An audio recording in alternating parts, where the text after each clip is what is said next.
Alrighty then, I think we are live.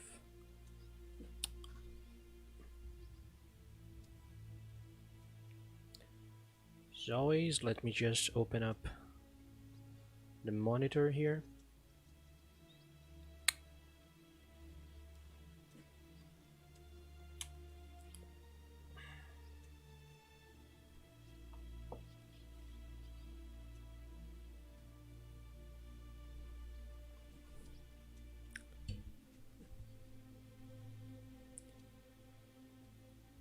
Just checking out the sound.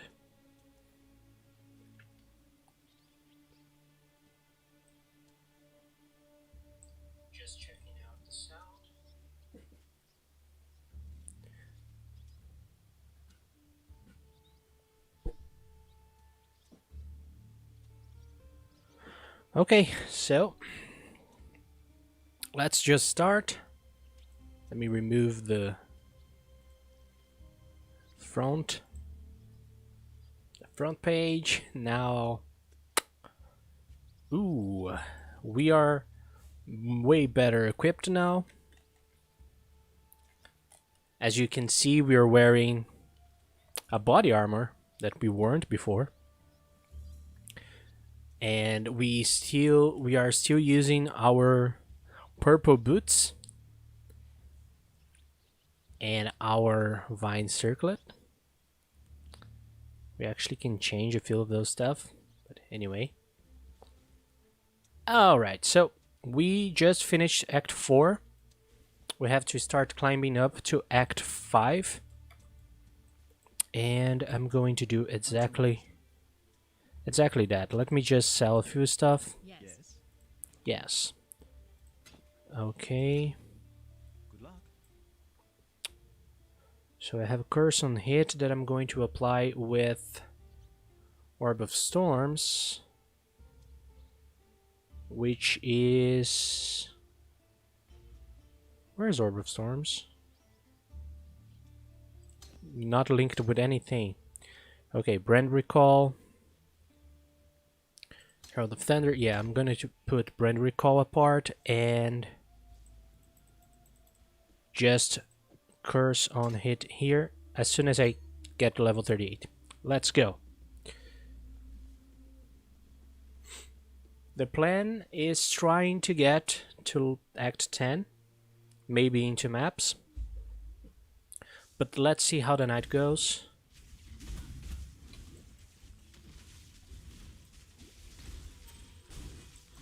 I'm also with a fresh installation of the game, so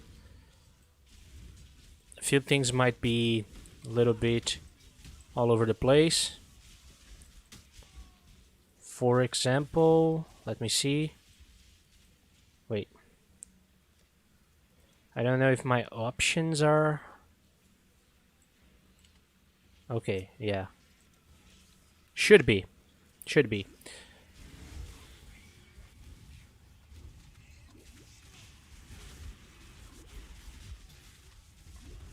Yeah, Delirium might be good sometimes to get currency. Next league we have Delirium confirmed and it will start appearing on Act 5, so I think it's okay if... Oh no, it's going to start to appear in Act 6. So not yet, Delirium, not yet.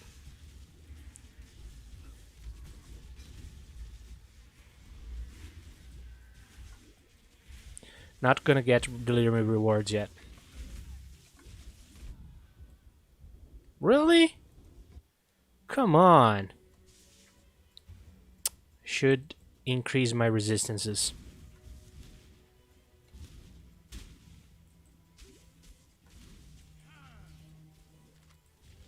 I blame it on Vulcan. Not being able to use Vulcan with streaming. We should blame it on something, right?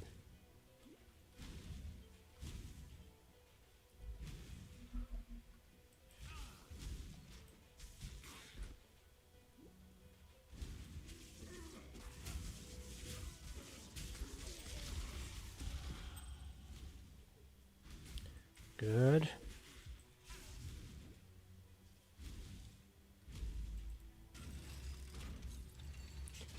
Alright, so I'm going to I'm going to get this one to get more lightning damage, and I'll also get those two to get the fire resistance and cold resistance, just because it's going to get really hard to update those resistances, especially the fire one that I have just a little bit.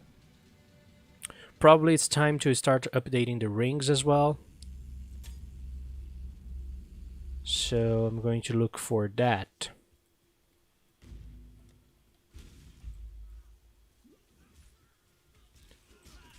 Okay, escape the slave bands. This is a nice bow. I know solos are found, so whatever.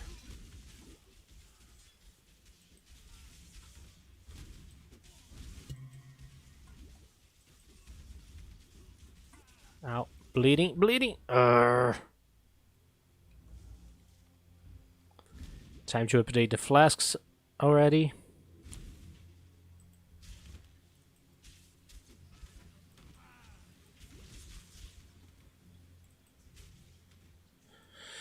Four link graves, okay.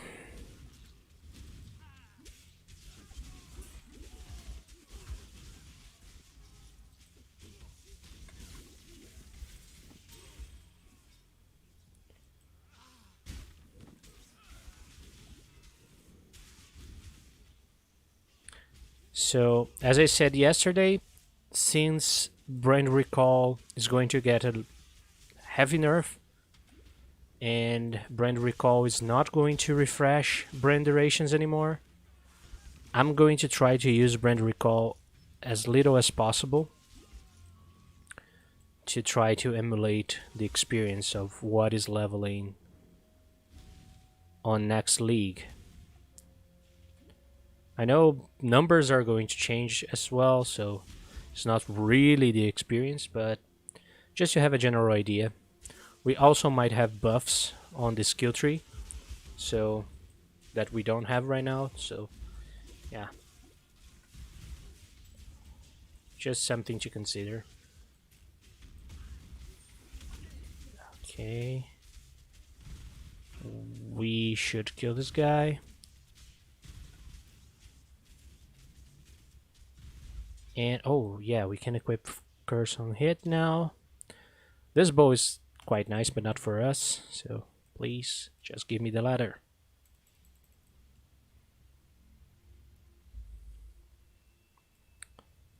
Yeah, and since the story is going to start to feel a little bit heavier, right? I think it's time for us to start getting more resistances,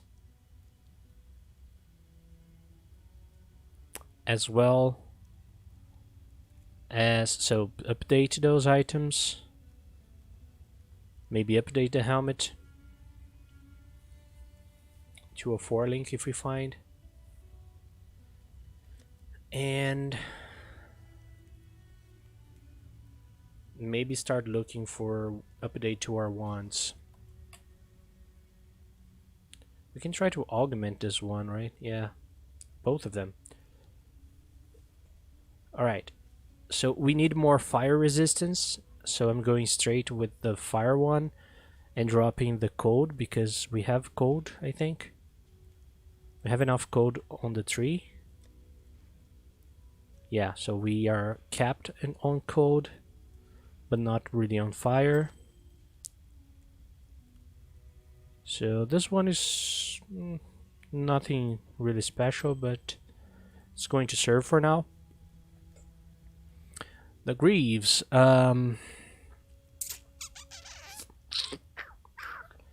Boots, boots, boots, no other armor, so chance to avoid being shocked, no. That's actually a nice update to this wand, right? It's not really, in terms of damage, it's worse. But let's see. I'm going to try. I can always craft one of these again. So, oh, it must be normal. Okay, so no, that's a no for now. This was sitting here all along and I didn't see it. Damn it. Okay. So just try to augment. So yep. Critical strike chance for spells. Nah. Again. Lightning resistance. Okay. With this, we cap our our fire, lightning, and cold resistance. Great. Now we can actually skip getting this and this, at least for Act 5. We might need it after Act 5, after the resistance cap reduction. And we can focus more on life nodes, so... Alright. So there, I should go this way to grab this 3 life nodes. This one even gives us more resistance. Yeah. Then, oh yeah, getting those 2 is also a priority. And then we can go back this path and remove this one. So let's do it. This is neither the time nor the place.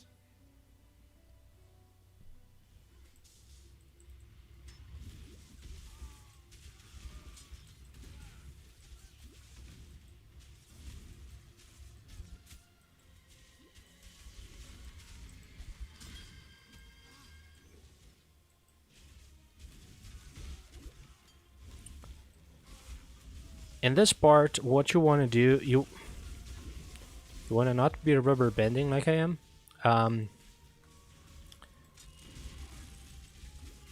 Then, nice. Okay, so you want to go straight left the most you can. So look out for, look up to this, to those gaps on the fence, because you can flame dash through them and go to the upper ground. So you want to go to the most right, left up into the map as you can to get these experimental supplies here. The miasmatter.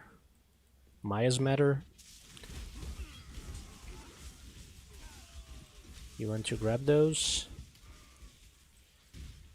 Then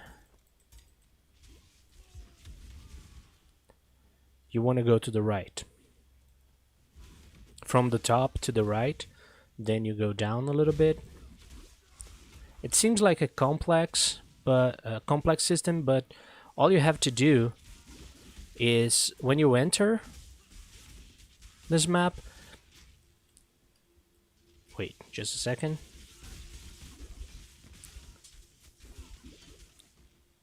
Nice. So when you enter here in this map,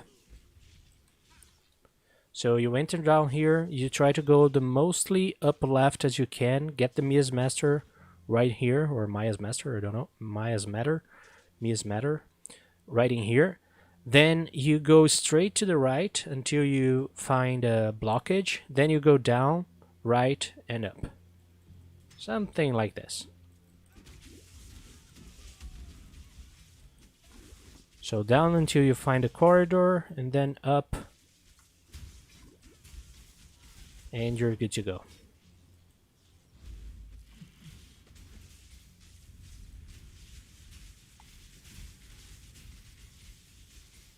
Wait, am I not using curse? Oh, I am using curse on hit, but I'm not using with the right skill. Wait. Where's the curse? Oh, conductivity, here. Okay. Now we're using the right one. Okay. Now we're not self-casting the curse anymore. It's being applied by our Orb of Storms.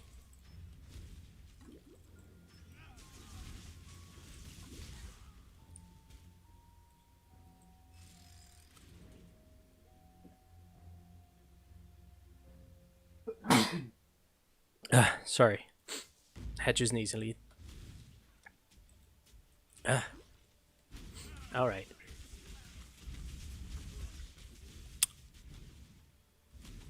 And here is pretty straightforward. You just try to go as fast as you can. Flame dash. Stop to kill only blue packs. Like this one. I have a mana flask already that I'm going to identify in a second. Oh no. Be careful with the stuns here because you can get stun locked pretty easily. Many enemies has the ability to stun and and you can teleport to the wrong place. That's it. Thanks, Mus. Welcome.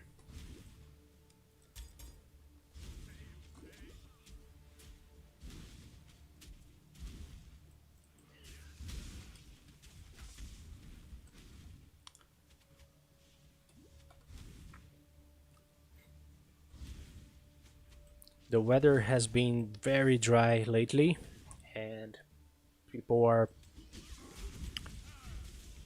placing fires all around. That creates a lot of allergy problems.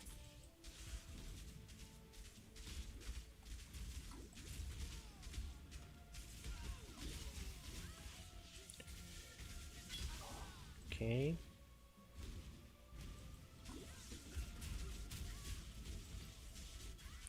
Again, try to be far away from the enemies and you should be fine. If you stay too close, you're going to get stun locked and probably die.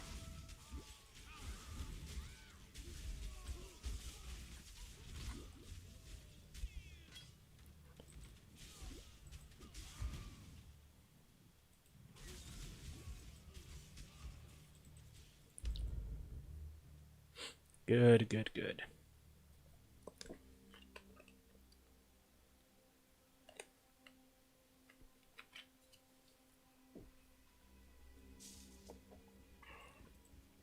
So we get a waypoint. In here there are many different strategies to go down. I prefer to go to top left, top right, sorry. Then start going down. Again, try to avoid enemies. Do not let them get too close and you're fine.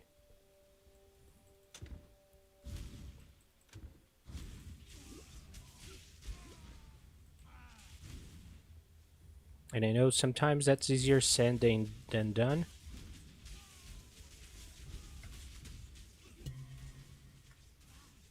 Especially when you have to recast your skills so often. This is interesting stuff, but no, it's only 4 linked, so no.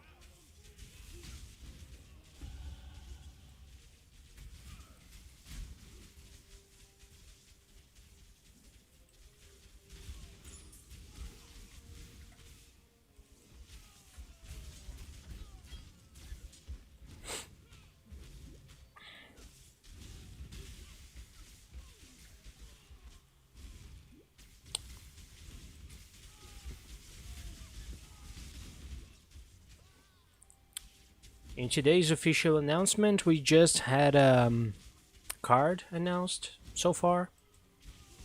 And it was a card for a level 100 one-handed weapon. So with 2 implicit modifiers. That's the good part.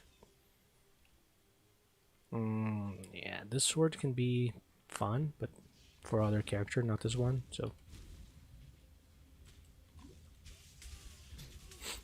why not? Not too implicit, it's too influences, right?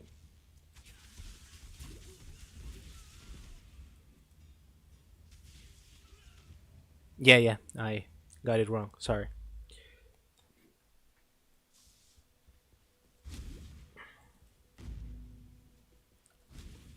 The first time I read the card, I thought, whoa, 2 implicit. Then I read again and it was like, no, it's 2 two influences, and here I was saying wrong again. So sorry.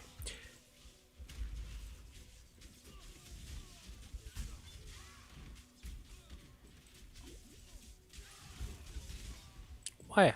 Why is that? I think yeah, it's like there are a lot of combinations that are total garbage that won't be worth anything at all.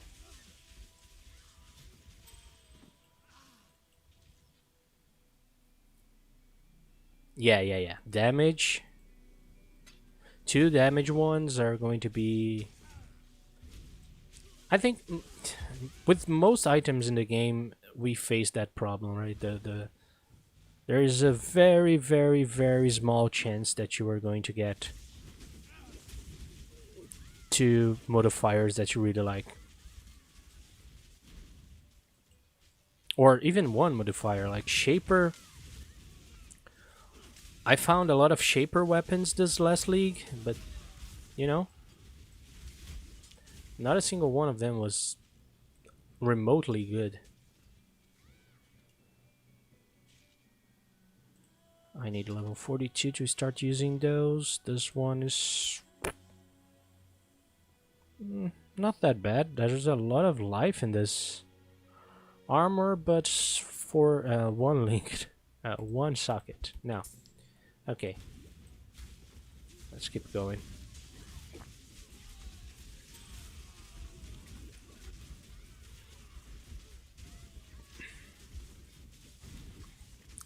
I was watching another stream today, and people were discussing about how the rework on two-handers are going to be, and like when we need to take when they say they are going to rework something, we need to take it with a grain of salt, because a few leagues ago they said were going to rework bows, and the way they reworked bows were like made them less powerful. So I know that working with two-handers, there's not much space to make them less powerful, but I don't know, the rework can be something just, we are going to change this for that, but the end result is going to be the same. So not really something that you would enjoy to play. And then I started to think in the brand's rework as well. And I don't know, maybe we will have to wait for the numbers to see, but it can also be something like they seem really fun, but they are practically dead, because if they deal less damage, it's going to be really frustrating to use them. Let me just go in here.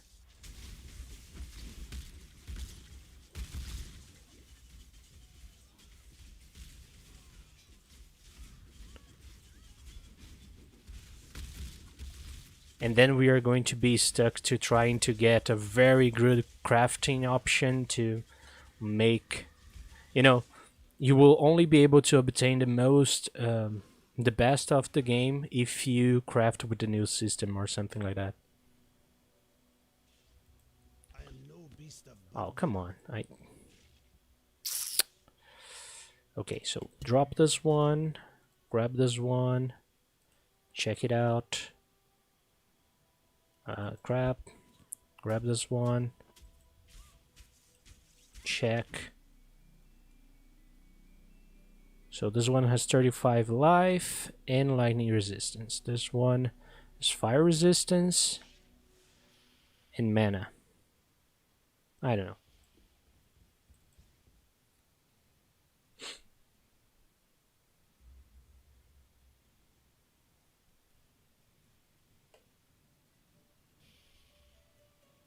Yeah, I think brands are going to change. Like the way people play brands is going to change a lot.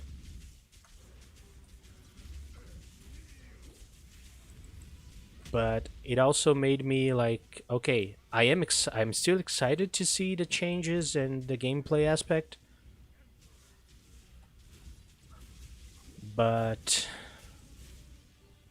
I don't know, when people started talking about the bow changes, that triggered something in my mind as well. So I thought, well, when I saw the announcement that they were going to rework bows that league, I got very excited because I like to play ranged characters. But then when the patch notes came, I said, well, bows are not going to get anything interesting at all. I know that the brands, they are already interesting by the way they work. Those different ones, the damage over time one, the Arcanist brand. It's super interesting. Even if it works like a remote totem, like a moving totem, it's already going to be amazing. But I don't know.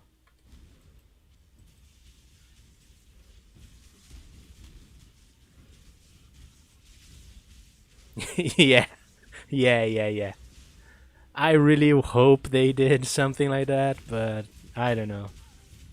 In the announcement, they say two-handed melee weapons, or they say two-handed weapons in general.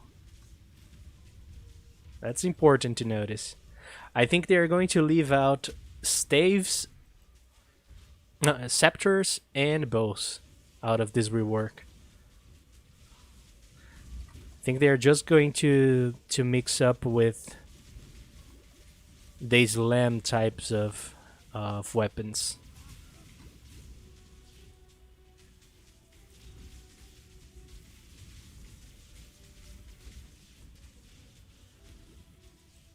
But I would love a bow rework.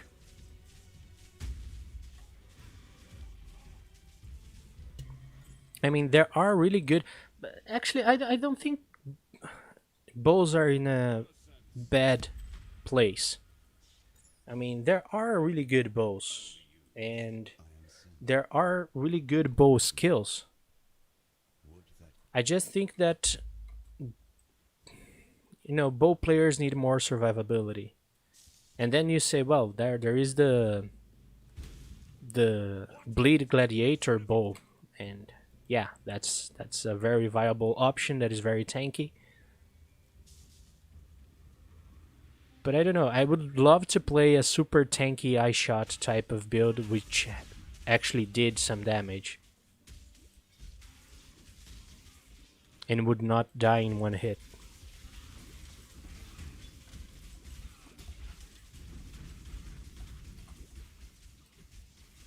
I just think they don't want to repeat the case, the tornado shot meta that was the meta in a couple of years ago.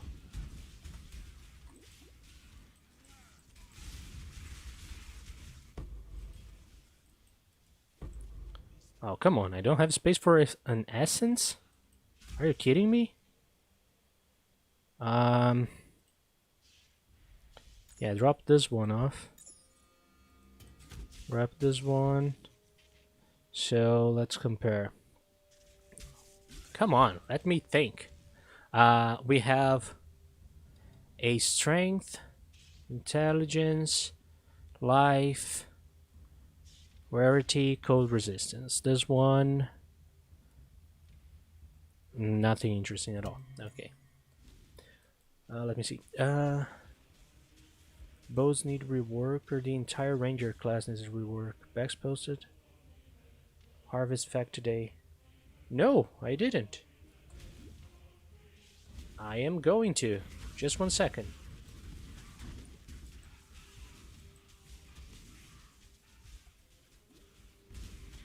When I started the stream, I didn't see the fuck yet.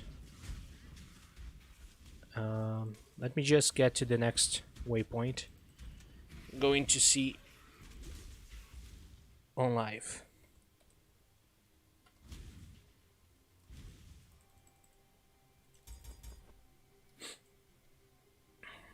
I really wish they keep the teasers like daily, like they are doing. It's really a way to keep us hyped until the league starts. I don't know how many things they have left to reveal, so we might see just one next week. Okay, let me go back to town.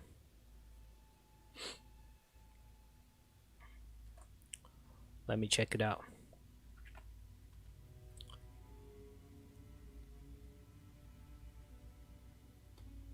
Oh, here it is.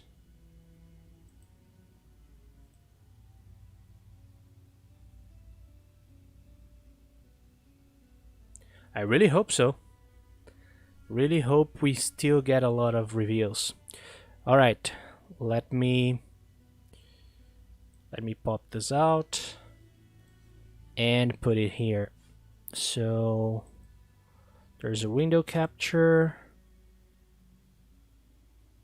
I think is this one.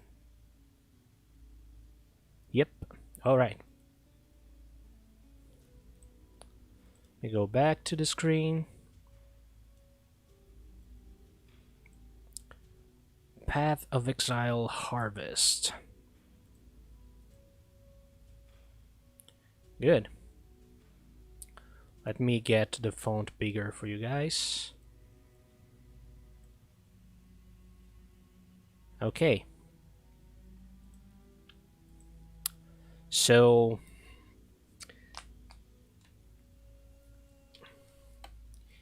yeah, I think war cries they might, well, they have a lot of war cries changed, so yeah.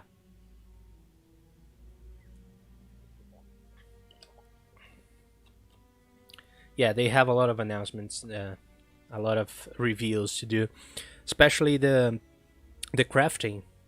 I think if they reveal portions of the crafting day by day, we will have a lot of content to cover. So that's really good.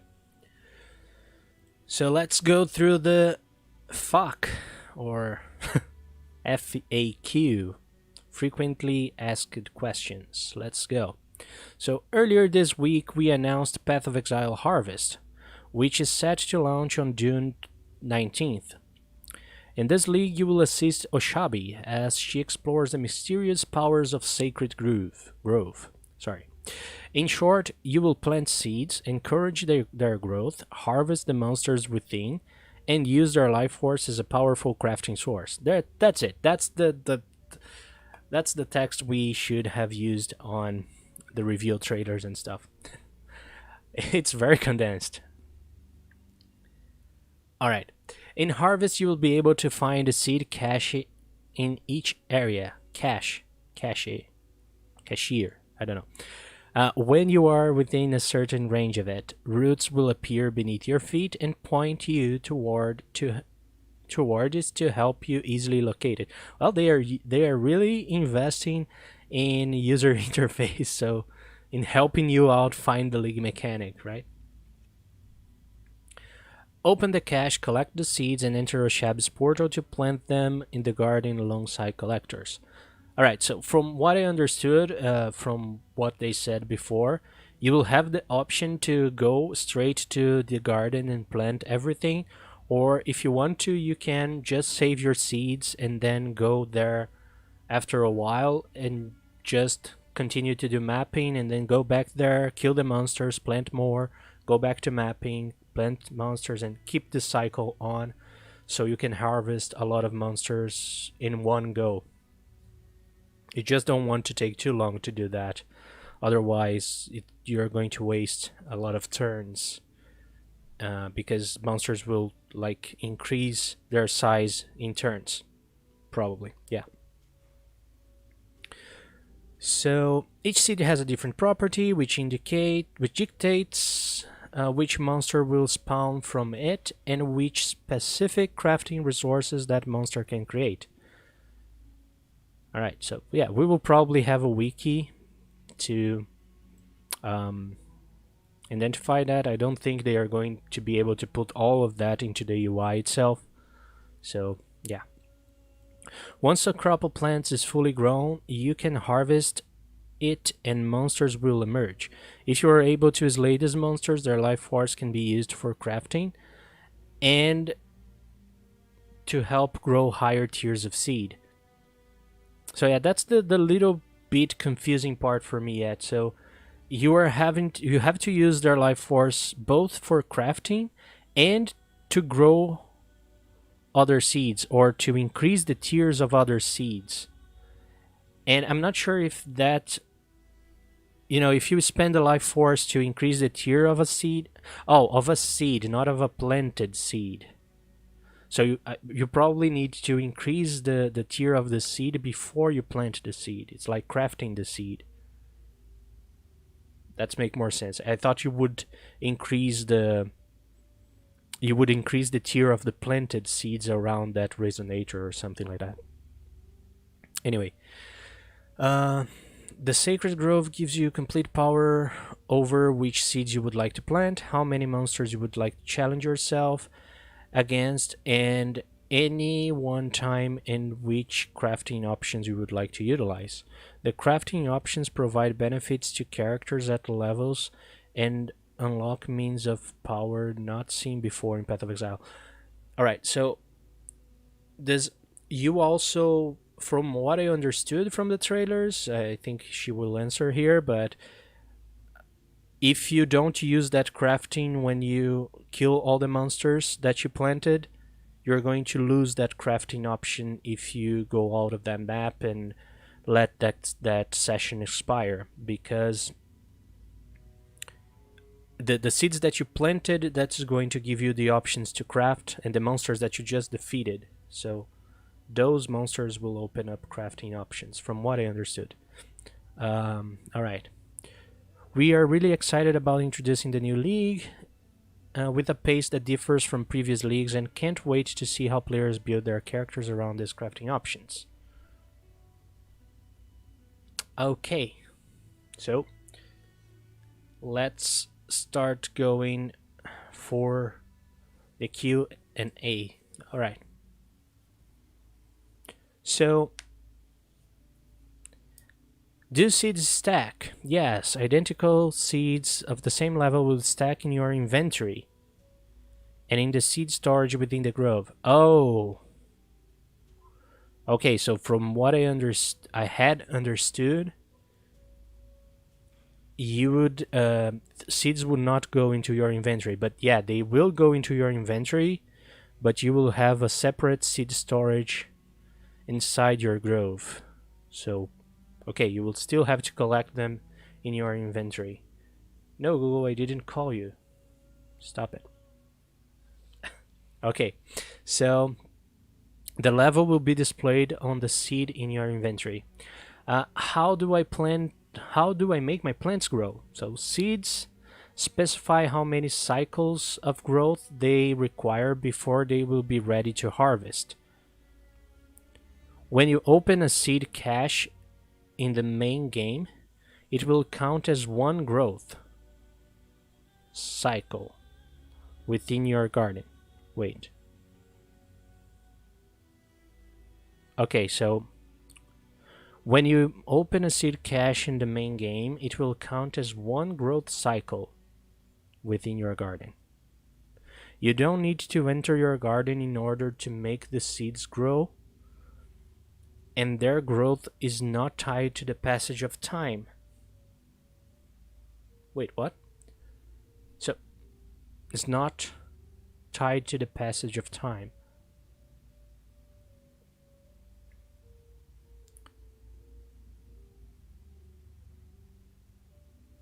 So, are you going to be able to open one seed cache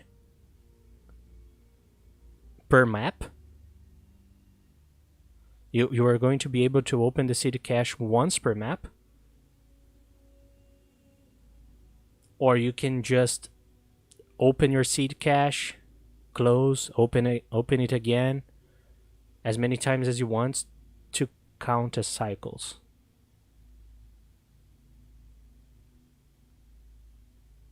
Okay. I don't know. I like that, but mm, so basically, if you don't,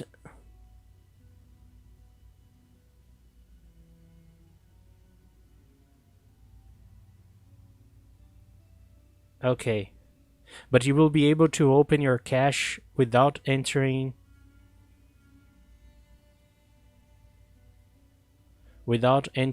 into your garden.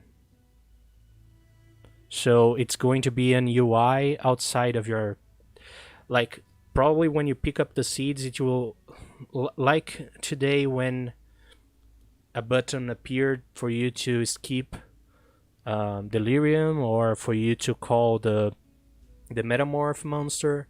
Probably they will add a button to it.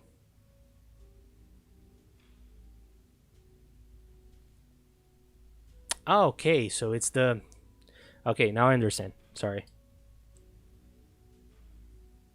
Cache is not your, like, your storage. Is not your seed storage. Sorry. Confuse that. So every time you interact with the league mechanic within the map, that's it. And you drop the seeds. Okay, so there counts as one turn. So that counts as one cycle. That's it. Thanks, Mus. I was confused about that. I thought that cache was the storage, not the storage. Is the cache that holds the seeds that you will get in the map. Okay, cleared.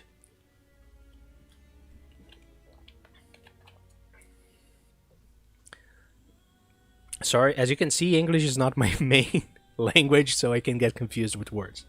Thank you. What happens if I don't plant my seeds? Will they this is, yeah, so this is the part. What happens if I don't plant my seeds? Will they disappear? You can save them for as long as you would like, or even trade them to other players. So I think that higher tier seeds are going to be really valuable this league. Like Simulacrum Splinters, I think they will still be very profitable this league if you just want to, have more chaos. I am glad that they are keeping the system, so I think you are going to still be able to collect a lot of Simulacrum Splinters, convert them into a Simulacrum, and sell your Simulacrums later, although you're going to need to do higher tier maps to do that. But these seeds, I think they are going to be really good to make, chaos currency really fast into the league. So if you are in a trade league, that's going to be a very viable option, because a lot of players will not be, like, they don't want to be crafting from tier 1 to tier, I don't know how many tiers there are going to be of seeds. So they're going to be buying a lot of high tier seeds just to plant, do the maps, and run straight boss monsters every single time. So I think that's going to be very profitable.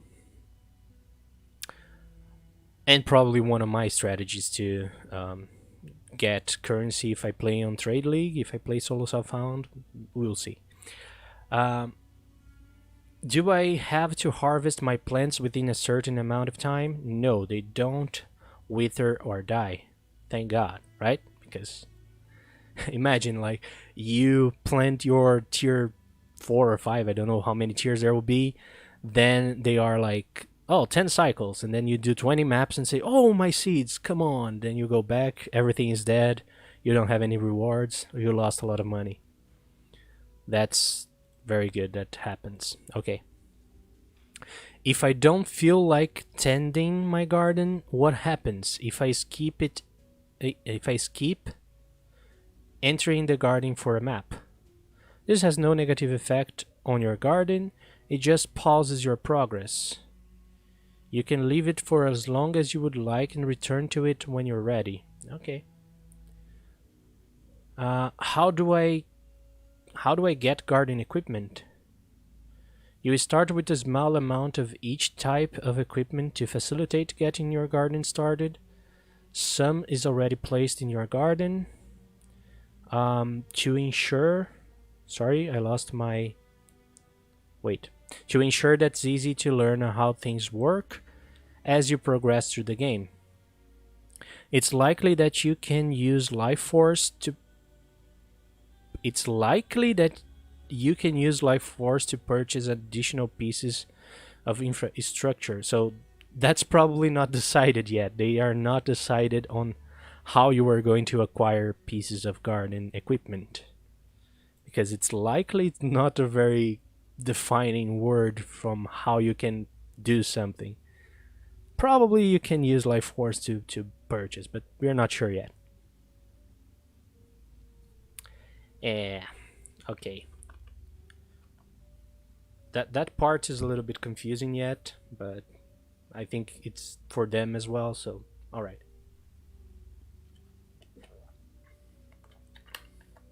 It's good that's not up to chance. Like, if they make that you can buy the infrastructure that you need, it's better than if you depend on luck from them to drop in. So, or else you would find yourself with thousands of pieces of equipment that you don't want because they are going to be dropping all the time, or never finding exactly what you need and having to buy it so from other players. So whatever.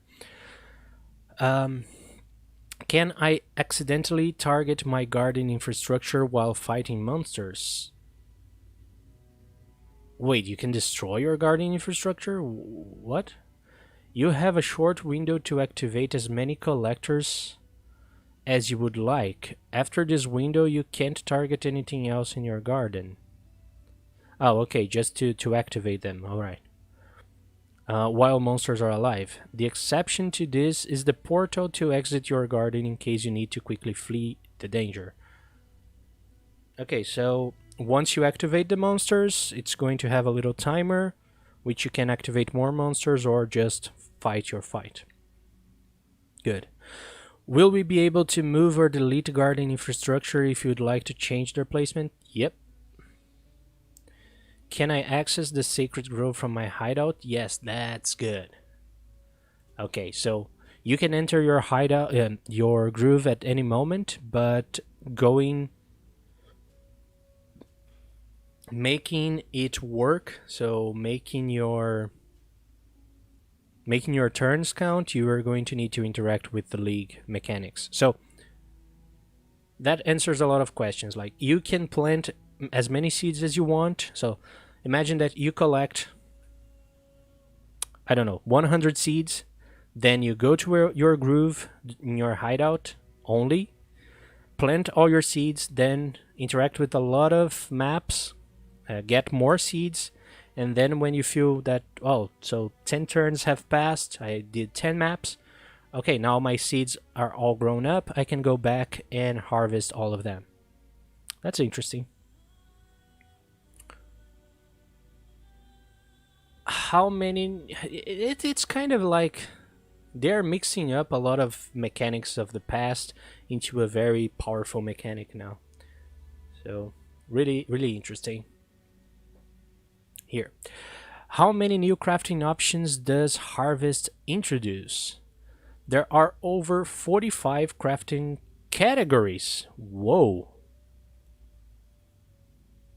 Resulting in over 250 different possible craft effects. Alright. So, assuming that you play just for a few hours a day, like if you play for a few minutes a day, it would take you like, if you craft once a day, it will take you like 250 days to grab all the possible crafts. Meanwhile, that other player that plays the game non-stop, within 10 hours of the league, we are going to be having all the 250 available to them. Anyway, so how do I know which crafting option I will get? Oh, this one is interesting. Okay. Each seed states which category of crafting benefit it provides, so that you can prioritize planting seeds which correlate to which crafting options you are interested in. When you slay the monsters from those seeds, their life force can be used to craft an outcome within that category. The specific outcomes you receive are listed on the crafting screen. Crafting screen? Ah. Okay, so are they going to be grayed out when you don't have the resources to craft them, but they are going to be lighting up when you have enough resources to do them? That's it? The more life force you have in your collector from this fight, the more options you will be able to use out of the set you receive. For example, if you plant 8 seeds that grant reveals a random physical modifier. Oh. Reveals a random physical modifier crafting effect when harvested. Oh, I thought that we were having just 3 colors and that was it. But each color will also have different types of seeds. So like tier 1s will have 5 different seeds, tier 2s 5 different yellow seeds, tier 2s are going to have like 6 different yellow seeds, and so on. Slay those monsters and gather their life force. You will be presented with different options with outcomes like reforge a rare item with new random modifiers, including a physical modifier. Augment a magic or rare item with new physical modifiers. Remove a physical modifier from an item. Or randomize the numeric values of the random properties of physical modifiers on an item. You may have multiple uses of some of these based on the randomly determined outcome of each seed. Okay. So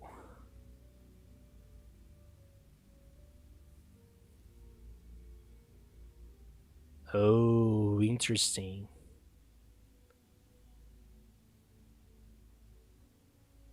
Yeah, I saw Ziggy's streams too, but I focused more on the chat than on what was going on the screen, so I might have to go back to that later and watch it again frame by frame. I stopped the stream after the talk with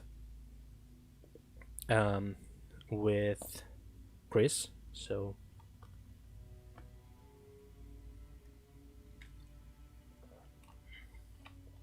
okay. So like tier 1 seeds will give a tier 10 craft, but a boss tier seed is going to give a tier 1 craft. Or tier 1, tier 2, or tier 3 craft, something like that. Okay.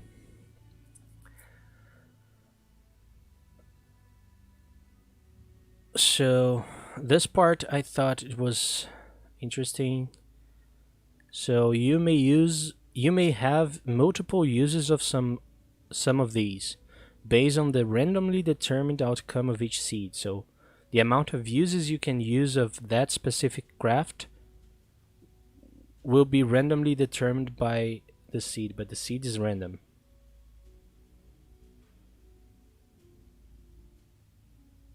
Okay, sorry. Just interacting before. So there will be a total of 8 outcomes, including the multiple uses. Though you usually not have enough life force to use them all, but you will hopefully get and be able to afford the one you really wanted. But you hopefully get... I sense some of sarcasm in this one, but okay.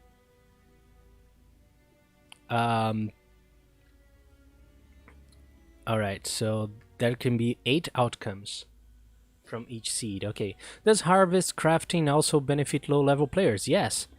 Tending your garden from the earliest stages of the game provides powerful benefits to both leveling and endgame characters. We want the items you craft to be very powerful and provide a huge boost for getting through the storyline content. For example, exalted orbs are powerful currency items that are generally only available in the end game. Some harvest crafts allow you to efficiently exalt your items with specific mods. Okay, for example, exalting a physical modifier into an item. Okay, that was what I understood before. Normally, exalted orbs are very rare due to a combination of their power, tradability, and that they work on any item. If we drop too many early in the game, they will lose a lot of their value. However, we can give a lot of physical exalts early in the game throughout Harvest, as they can only be used on lower level items and don't have any implications for endgame items. By endgame, the physical exalts become rarer. Again, because their value rises exponentially as they affect more items. Harvest crafts efficiently allow you to exalt your gear while leveling, alongside dozens of other similar powerful outcomes, which is unprecedented in Path of Exile. Okay, so you are going to be able to exalt your items during leveling. Okay, that's good. But probably you're going to be able to exalt your items, but with low tiers of leveling, right? So you will get like from an item that's, I don't know. I mean, how they will prevent. I think that the craft will be tied to the type of the item, and even if you pick an item that is level 100 and go back to a leveling character and try to exalt that with the leveling character, you are not going to get good values because it's a leveling character, so the range of the values that you can get are going to be lower. That's what I understood by this. So I hope that's that, and that makes sense. How do I get a tier 2 seeds? Monsters that emerge from tier 1 plants have a chance to drop tier 2 seeds when slain. The same principle applies for tier 3, tier 4 seeds.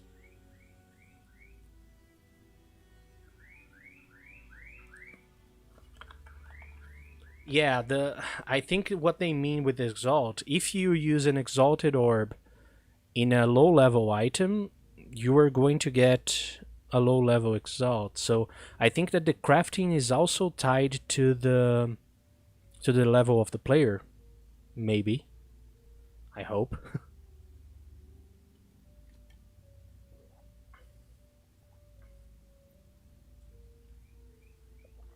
Yeah. Interacting with delirium during leveling, although it was a little painful during the first week because delirium was one-shotting everything, but the rewards were really, really good.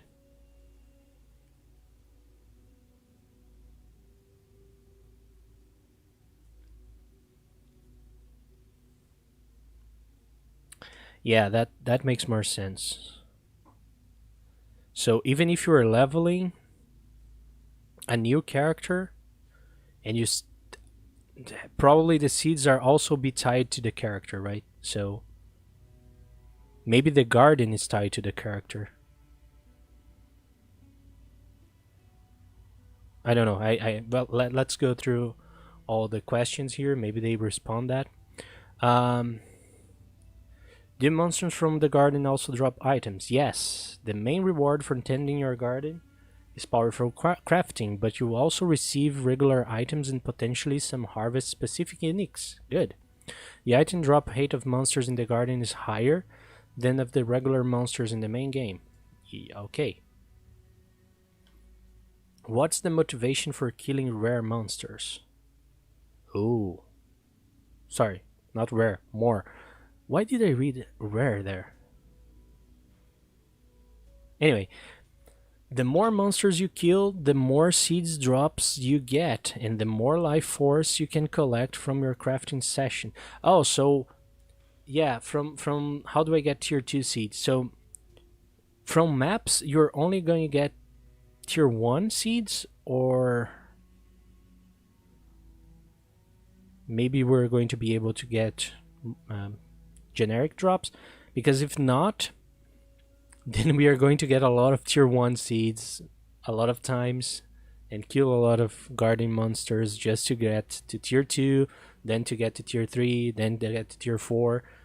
So getting to the boss monsters might get pretty tedious after some time, and that goes back to getting currency throughout selling seeds. So that can be a good thing for the league mechanic. So we are also experimenting with creating a system that means that the more monsters you kill at a time, the more item drops and life force you get relative to the size of the harvest. This would be displayed as a list of stats below the collector's harvest button, similar to the list of stats next to the metamorph bar. Power bar. Okay, makes sense. Will there be some way to know when your plants are ready to harvest without visiting your garden? They are currently working on some kind of signal within the UI that will alert you. Um, when you have a collector that's near plants that are ready to harvest. Its exact implementation is currently in progress, and we will confirm the final details as soon as they are decided. Okay. It's good that they are thinking. It's good and bad that they are thinking a lot of this like 2 weeks before release, because with Delirium we had to wait like almost Delirium, Metamorph, and etc. We had to wait until 1 month into the league so those changes could appear. So that's really nice to know they are already looking at those. How do I get to my garden? When you open a seed cache, Osabi will appear from her portal. You can walk through it and access your garden, or alternatively, enter it from your hideout. Good. Will my garden ever reset? No, your garden has a set size from the beginning. You will always access the same one, but you will continue to evolve as you develop your garden. You can move infrastructure and plants around if you put them in the wrong place. Okay, so there will be no downside if you plant monsters in the wrong place. So you can always switch them from places. So there will be, yeah. So it's like, I don't know if they should put a cost to it, from the beginning. Otherwise, it makes it easier. You will not have to think about what you're doing. You can always change if you don't like it, but maybe that's the purpose. I don't know. So, can I access my stash in the garden? Yes, you can. Craft items that are stored in your stash, but you cannot remove or add items to the stash. I wonder how they are going to make this work. That's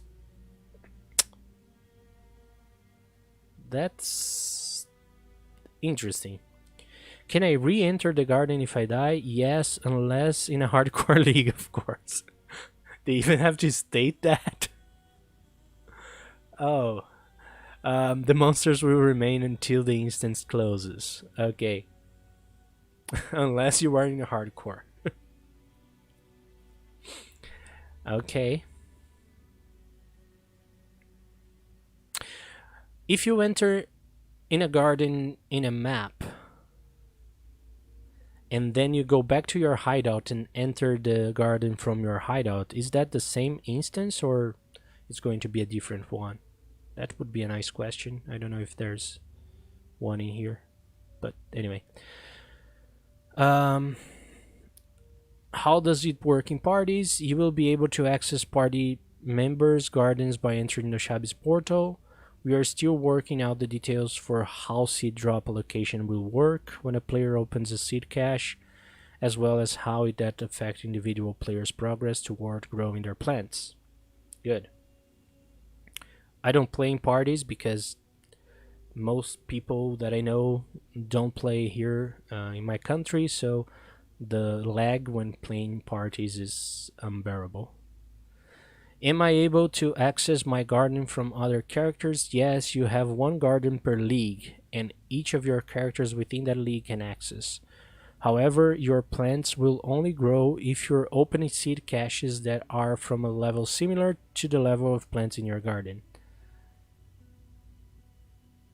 Oh, that's interesting. For example, you can't progress your level 82 seeds while you are in the mud flats. That's really nice. So that's how they prevent you from going. Yeah, but so if you get seeds, it must be the same level or superior. Because they give an extreme example here from level 82 and mud flats. No. I wonder, like, if you are doing tier 16 maps and then you go down to tier, I don't know, 10, tier 9, tier 11 maps, are those going to trigger the garden or not? I don't know. Because then you can collect seeds at tier 16s and then only do tier 10 maps to be the most optimal way to farm those. Not sure, yeah. Do your map mods affect the monsters in your garden? They are still working out the finer details to this and can't confirm anything just yet. Nice, you have 10 days. Good luck. Can delirium affect the monster in your garden? Our intention is that delirium can spread through your garden and the timer will be paused if all players in the instance are inside the groove. Ow.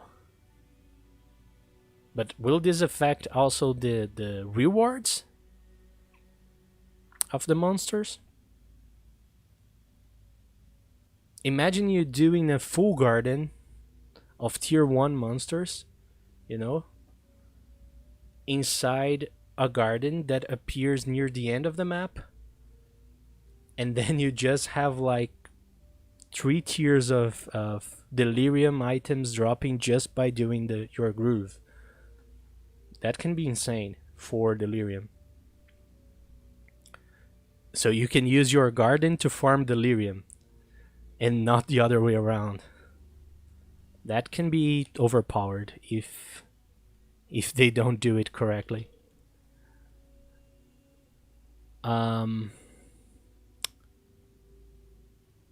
Okay, so when I enter Oshabi's portal, will I have to wait for a loading screen? No, it's the same area.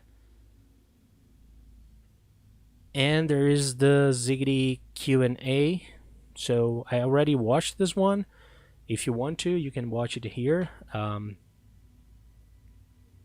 It's on the Beck's post. So it's really interesting to see Chris Wilson answering a lot of questions there. But good. That clears a lot of things, but raises a lot of more questions as well. It can be a super powerful thing that boosts other league mechanics, or can be something that really the optimal way to play it is to go bouncing back from tier 16 to tier 10 to tier 16, tier 1 maps, I don't know. But if you only, they say the similar level, so if you get seeds from tier 16 and only tier 16 interactions are going to make your tier 16 seeds grow. I mean, now it's easier to sustain tier 16 maps, but imagine that, okay, so I dropped my tankiest character and I'm leveling a new one. My garden will be frozen until I get to the same tier, same level. But then I cannot do the same tier of maps, so I create a character that now it's going to be a speedy character, and can only do tier 10 maps. And now those tier 10 maps will never make those tier 16 grow. Ever. That can be a problem. I know that I will not be able to kill those monsters anyway, so... Is there any way to retrieve the seeds back?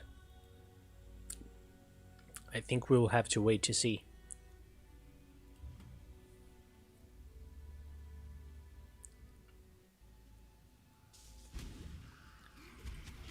Anyway, let's keep leveling. Ow. Ow.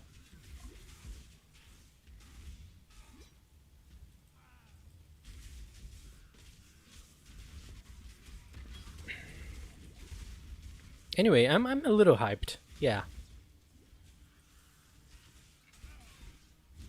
I want to see in practice what all this theory is all about. Ooh, an almost good chainmail. I should have sold my items. Damn it. Since we're here, let's kill this one. Oh, oh. Don't stunlock me.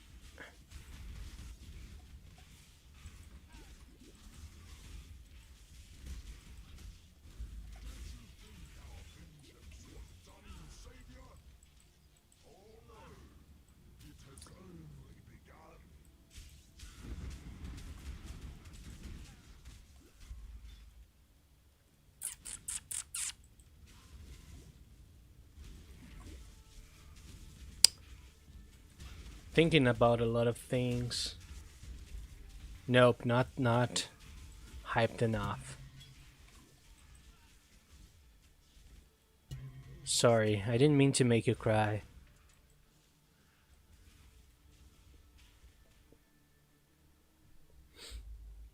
If I'm not back again this time tomorrow, carry on, carry on.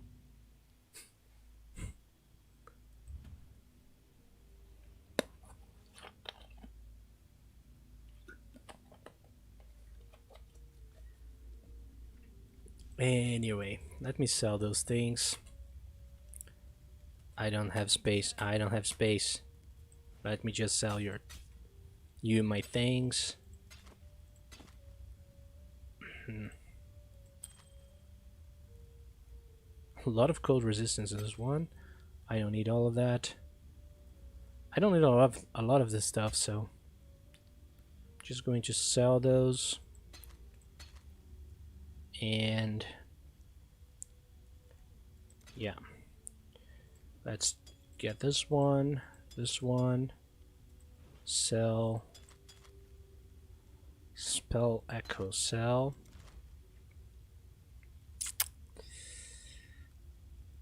Maybe, wait, what am I doing? No, I want the rewards now. Give me onslaught.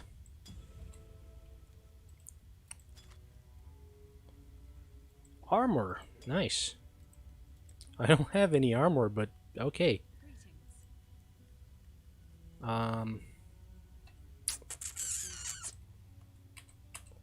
Give me my point. Give me my whatever. Maybe this one's going to be a nice one to have. Do you have any 5 links now? Of course not, but doesn't hurt to ask. Nope. Okay. Don't ever give up. Well, I have 5 points. I should pay attention to my points. So I have 5 points now. Let's run them here. A lot of life. I want life.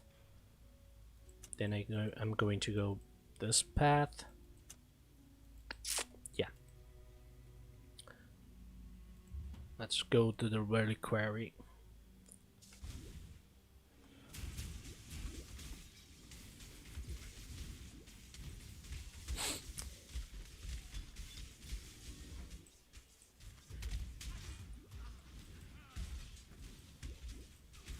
Now,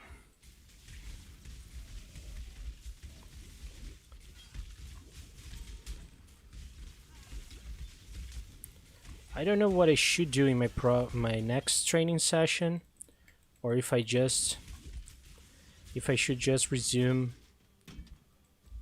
playing Delirium and try to play another really powerful build.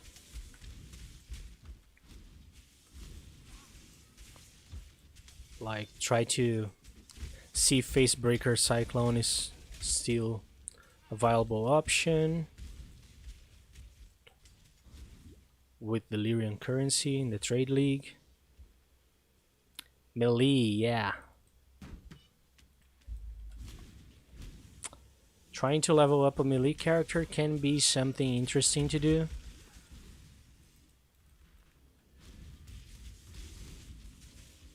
Especially because I have no experience. Like, the only times I tried to level a melee character, I leveled a Spectral Troll, which is not really a melee character.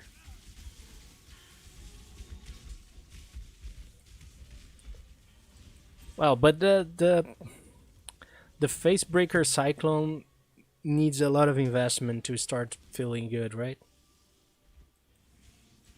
But it actually might get cheaper in 3.11 because everybody will be investing in the two-handed, so...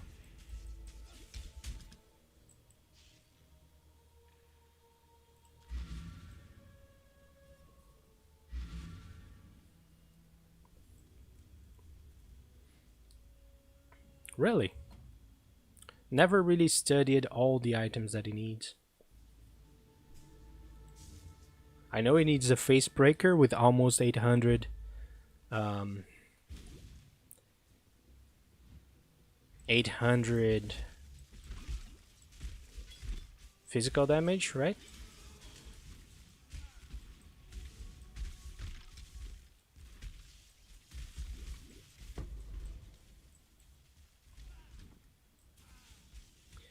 In the beginning of the league, is that cheap?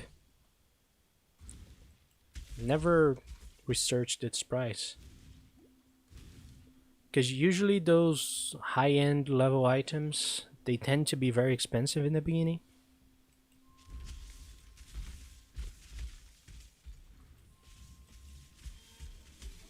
Oh, okay. Yeah, so it has a very, very wide range, right? So it goes from 600 to 800, so... Or 400 to 800, I don't remember.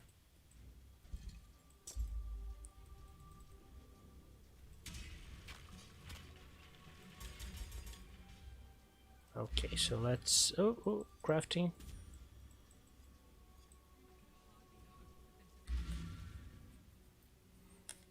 Interesting.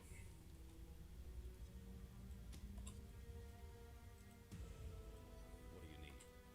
I'll see what I can do.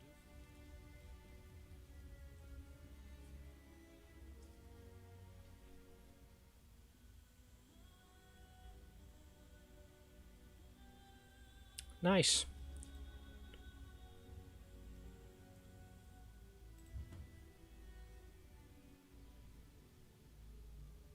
No, I don't play hardcore, and not anything against hardcore, but I can't play hardcore, or I would probably have a stroke. You know? Yeah, the Aegis is quite expensive, even late in the league.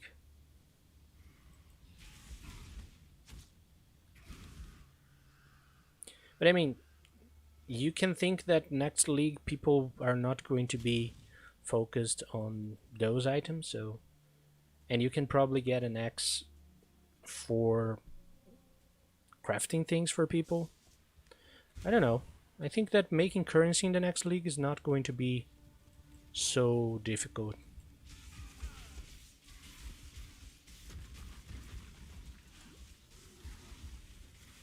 I mean, like in Delirium, making currency was like a piece of cake. Even I, that I don't play the game too optimally, I could farm like 150 exalts during the league, and I didn't play that much. Next league, I think it's going to be the same thing.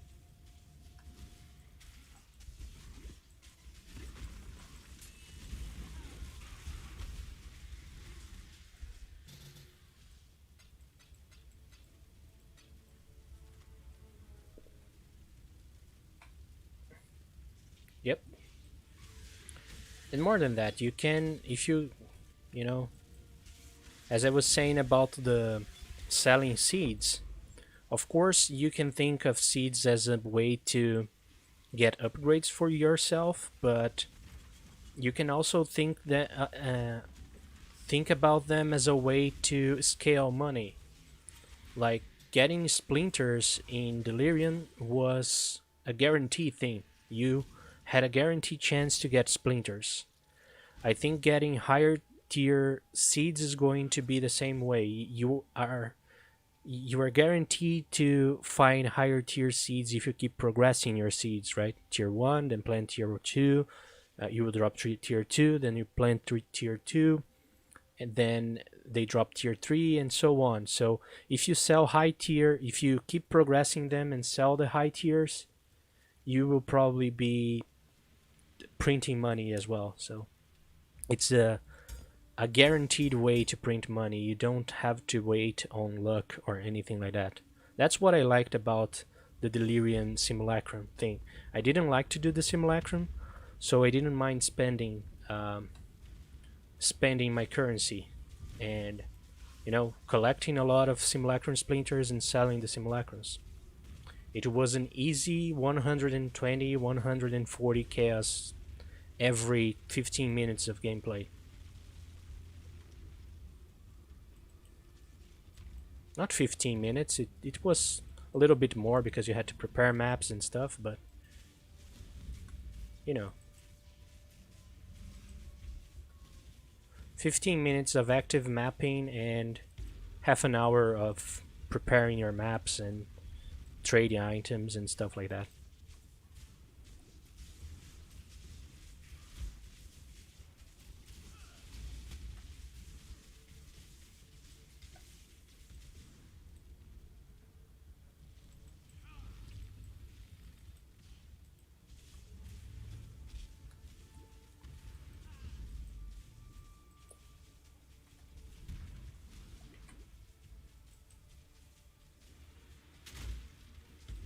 Ouch.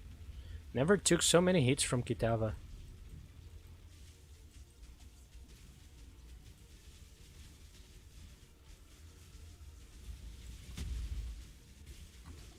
Yeah, I think the 4 links is starting to feel weak. It's starting to take too long to kill single targets. I think maybe this weekend I might do some melee run, because depending on how melee feels next league, I might start with melee character as well. Try to see if these LEM characters are going to be any good. So, I don't know. Maybe start with a melee character or a Glacial Cascade. I don't know. I'm going to research tomorrow to see a good viable option that's probably not going to get nerfed. Or even if it get nerfed, they are not going to nerf skills that are not, top ending gameplay.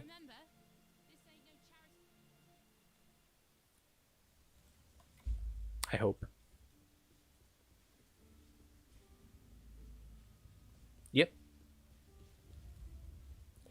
I mean, that's not Cyclone or I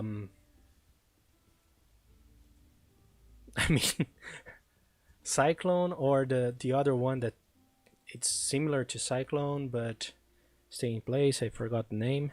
Let me see here. It's a red. Good lord, what's the name of that skill?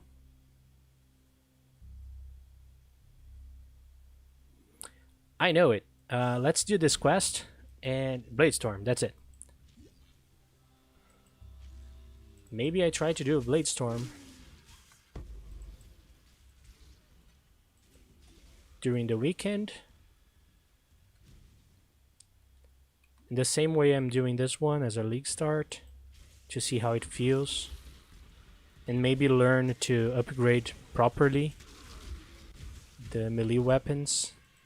Because I have no idea how to do the crafts in a sustainable way.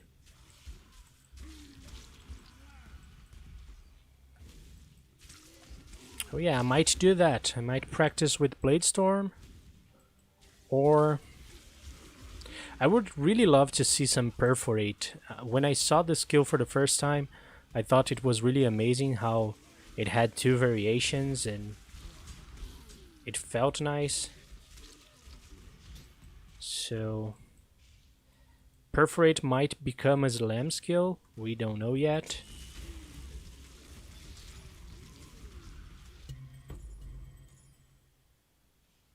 No. No.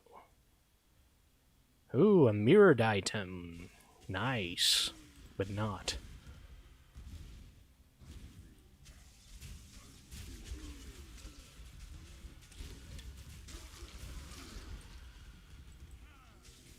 Frostblades up to Act 3, then Bladestorm.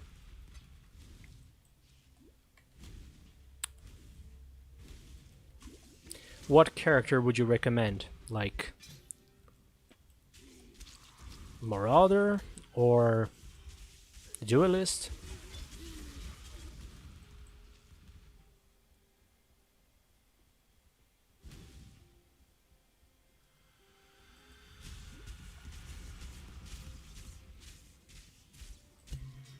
Yeah, I think it is. Oh. I died. Did I complete? No, one monster remains. You... I looked away from the screen and killed him. And he killed me. Alright, so where is this little monster?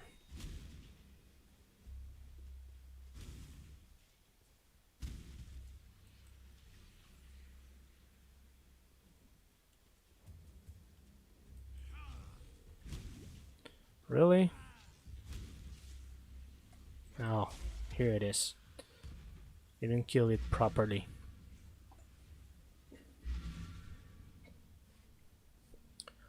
I like the champion. No, I sorry. I like the No, I liked the Slayer for the Cyclone that I used, but the life leech mechanic feels just strange.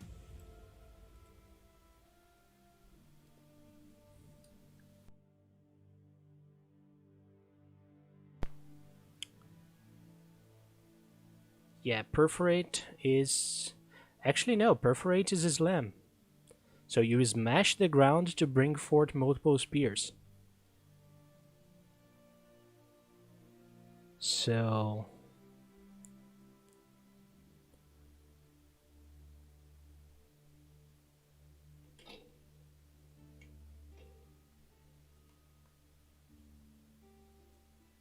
Yeah, me too, me too. Melee skill, physical or elemental damage? I have no idea. I've never played with any melee skill that was not Cyclone so far. I tried to level once with...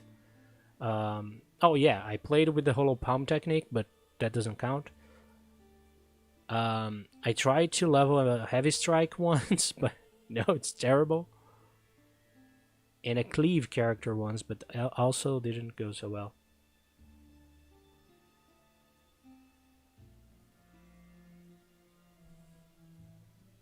Strikes the ground, yeah.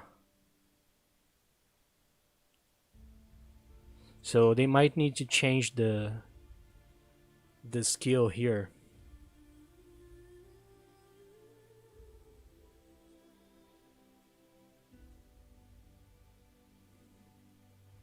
Yep, I also think so. Ground Slam is probably going to be good. Um, Glacial Hammer, I think, is going to be good because I think it was Chris Wilson who said once he would love to see a Glacial Hammer just bursting through maps. And people responded, well, we would also like to see that, but it's just a shitty skill that people cannot use it. So, I don't know. Ground Slam can be good. Um, let's see, what else?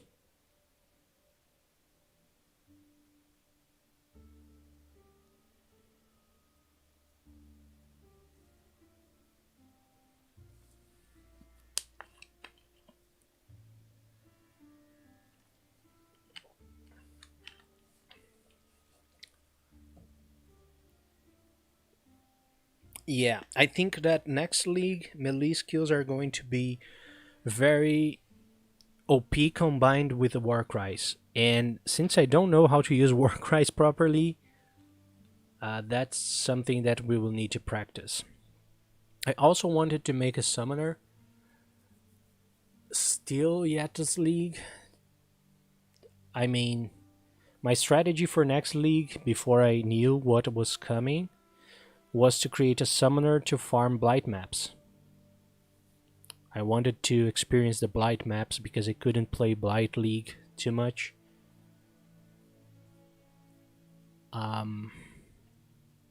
But with this new system, blight maps seems not that profitable anymore. I think they're going to be profitable, but they will not contain seed, so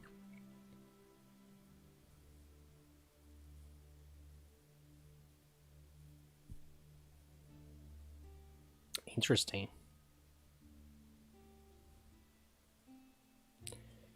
Yeah. So, I mean, I'm still living to see the day that we are going to be able to leap slam, and the slam skill would be able to trigger like ground slam or any other skill, that will trigger ground skills on the floor. Imagine you dropping into a place and causing a ground slam. It would be nice. But I think that we might see something like that coming for Path of Exile 2, but not for Path of Exile 1.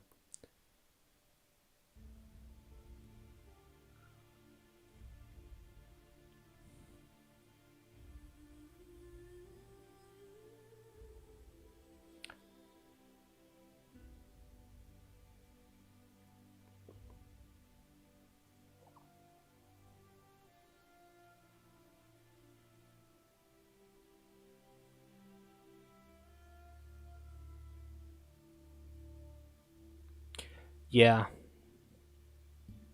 I think like that too. Like, you must be having fun with Path of Exile. Otherwise, it becomes a chore to do things. So, I think that while you're having fun, it's okay to play anything you want. Like, if you want to play a skill that's not, if you want to be to play a character that will not even be able to do maps, but you can play the game and still have fun, whatever. Play that build. I've seen people creating some really amazing stuff, like the full movement speed build that can run really, really, really, really fast, but cannot do damage to anything. It's a type of build. You can have fun with that. So, or the other one, which has minus 99% movement speed and almost doesn't move. It's a valid. If you would like to build those kind of stuff, that's a valid way to play as well.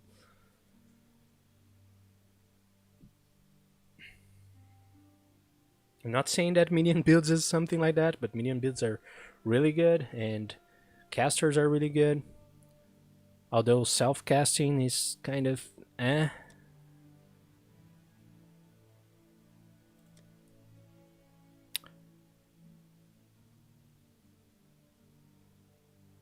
I don't know. Double strike is also a very interesting skill to use for single targets. Vol, double strike, mostly. I might research a little bit, but I might start with Frostblades and then trying to search a little bit. Sweeps seems like nice too. You can clear an entire screen with sweep. So might be interesting to level a build like that.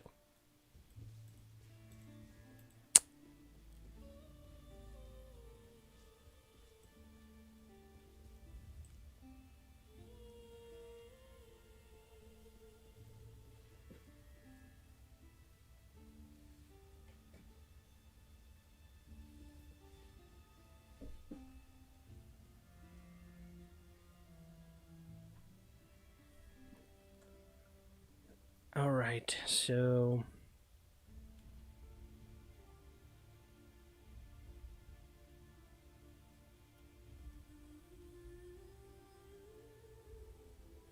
yeah.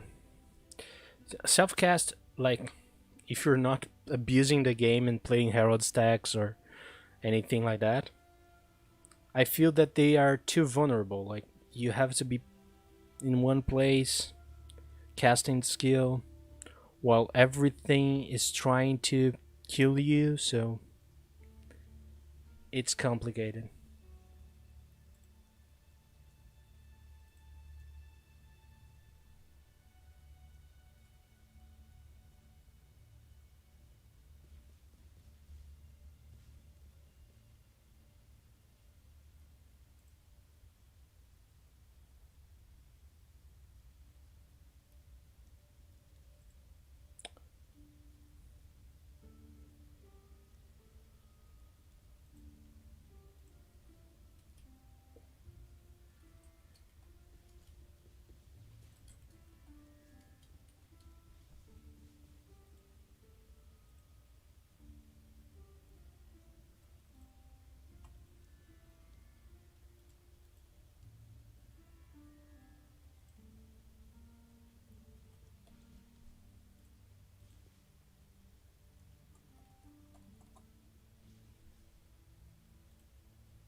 I'm just doing something here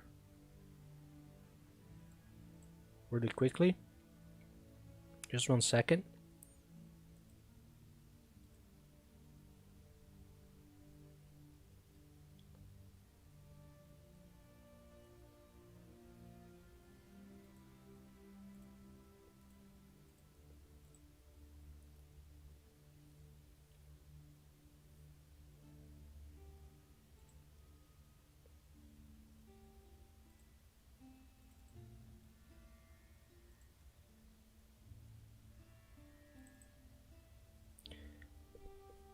Um, okay, so guys, I'll be right back. Just 1 moment. I'm going to put an image here.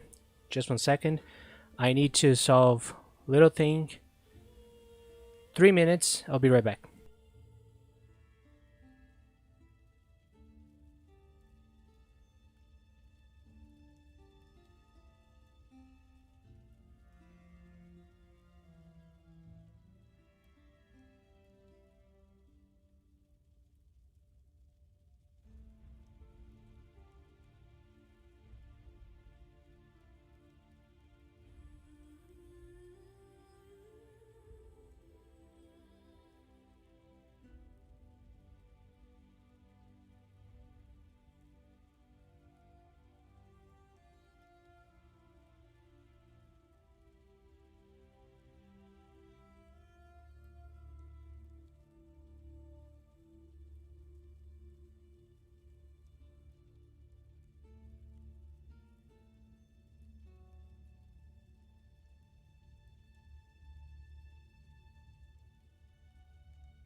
Okay, I'm back. Sorry for the interruption. And let's resume the leveling.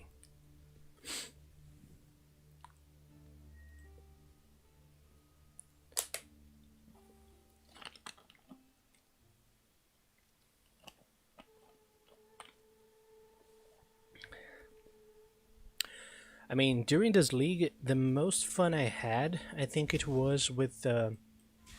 I tried the Herald stacking, of course, just to see how it felt. It felt good, but you know, it's a broken, overpowered build, so of course it feels good. Um, but the most fun I had was the auto cast while channeling volatile that build, which is a build that I could only do tier 10. I think it was tier 12 also. Tier 12 maps was the highest map I could do with it. But it was the most fun build I had played. I just had to stop playing with it because Volatile Dead combined with Delirium Fog and everything else under DirectX 11 was just frying my computer and not performing well at all. But it's interesting.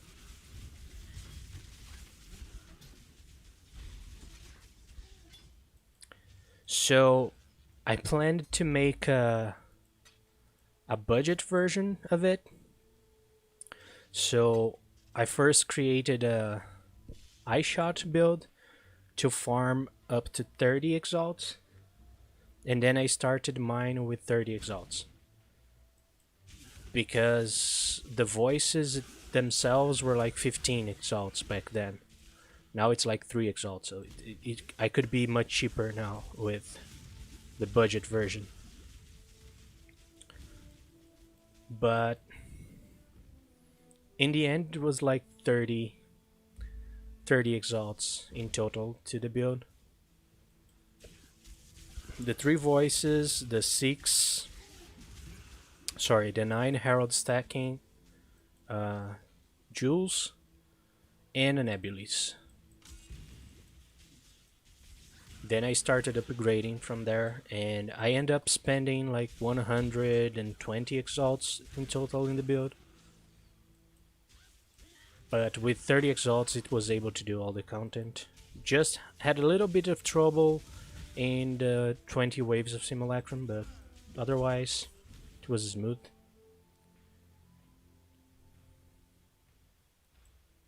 Yeah, I use a notebook, so I had to make an option for a notebook instead of a desktop because I would move from my country and I could not cannot take the desktop with me because of the size and etc. So I changed to a laptop, and the fan of the laptop also screams very loudly. I mean, right now it's not that bad, but in the beginning of the league, it seemed like a turbine inside of my room.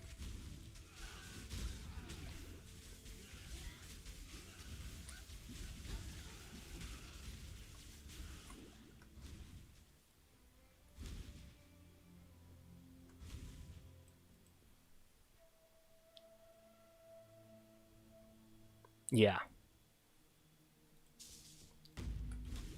I agree.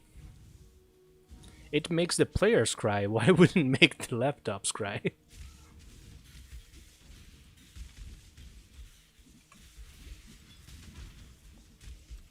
But the laptop is holding up pretty decently.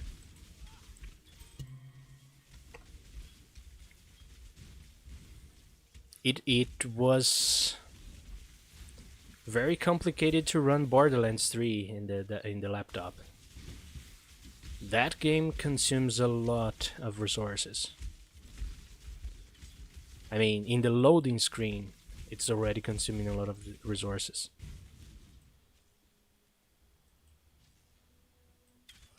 Yeah, if you drop all the resolution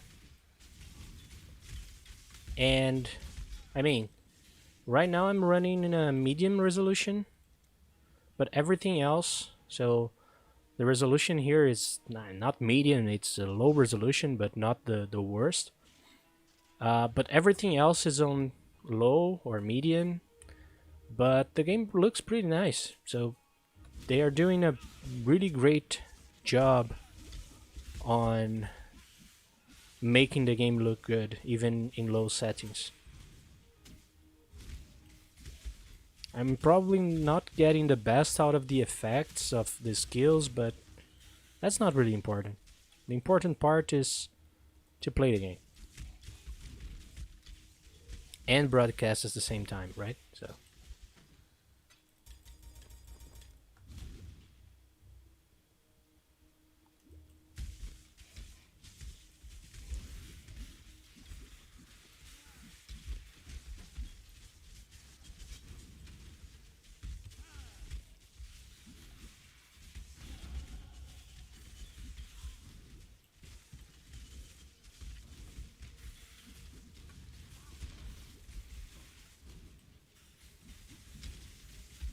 I don't know. People are not comfortable with recasting your brands manually, but I feel like it becomes a spell like any other, so that doesn't feel that bad. Not that I have ever played a lot with brand recall in the past, but I feel alright using it.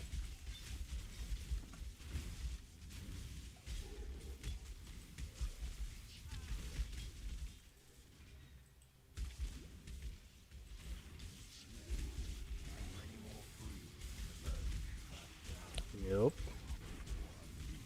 No delirium for me yet, thank you.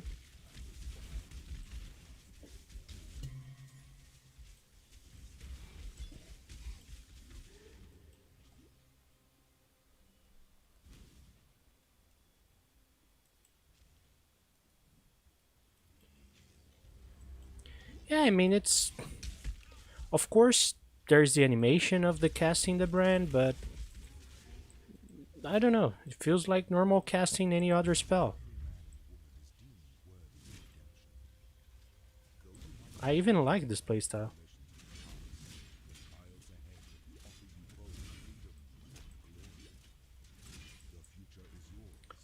I hate dealing with traps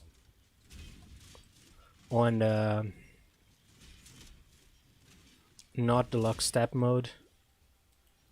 Like, you can still take damage and be moving while the trap is under you. That feels weird. I mean, you're not on the trap, but you're taking damage from the trap, but you're also moving away from the trap, and what's happening? Am I trapped or not?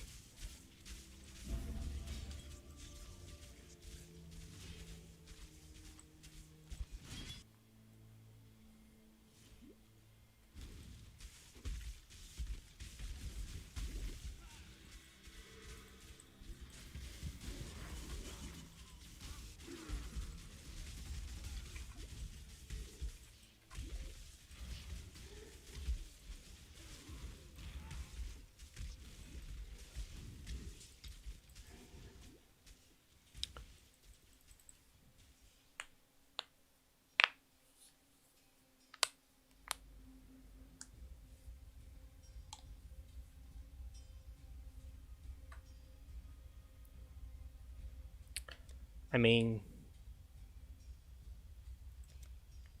how so? Wait.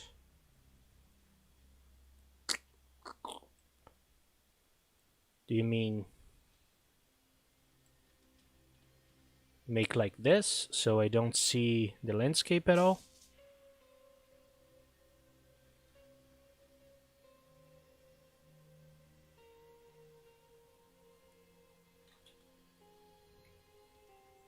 Or put all the landscape?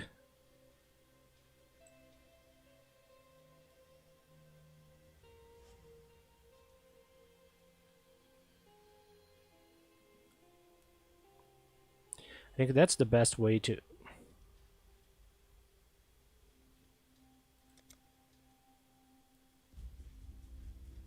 I think that's the best option. I just... Yeah, I try to do that, but sometimes I think that for the streaming it's kind of bad. Um, and I also like to leave the landscape a little bit. Of course, it was all the way down, but I like to make the landscape a little bit apparent so you can see clues on entrances and things like that.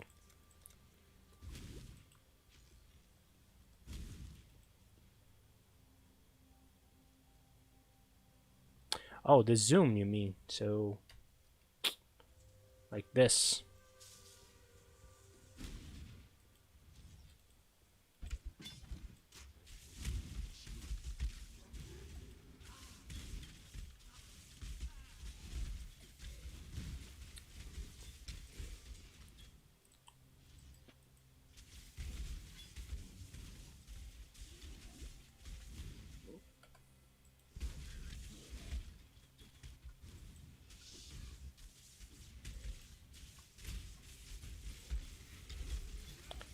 Like killing blue enemies. And moving too is low this part. Ow. Stop spinning on me. Damn you. Now I want to kill you. Okay, thanks.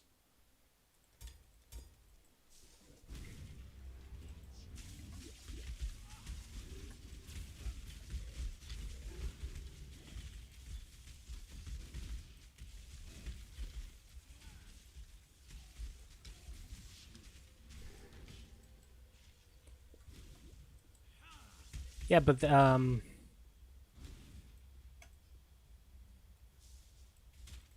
mean, I know where to go, but not in this sense. I think I meant that I don't know where to go in ways that I don't know the layouts most of the time. So, because I keep forgetting.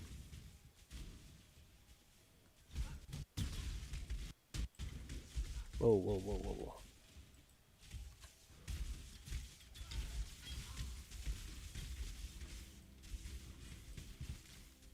Yeah. I don't like to leave maps on the center when you're doing blight maps, for example. That's... You cannot see anything. Like, the entire thing is red. It's hard to see.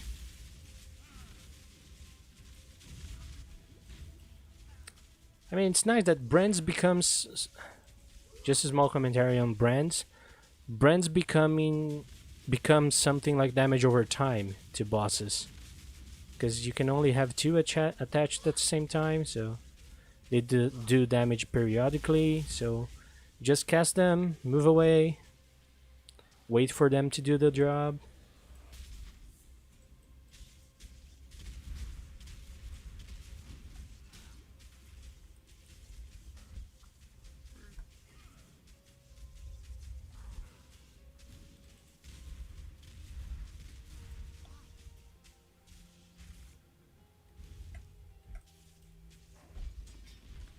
Nice.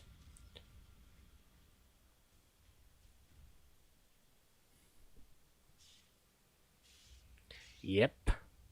That's what I'm looking for.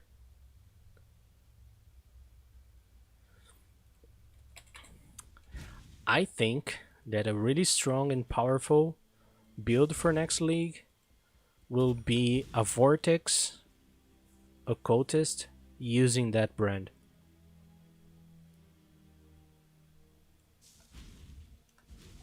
I might even want to try to level a Vortex build as a starter. Just to see, you know, to be prepared if something like that emerges from patch notes.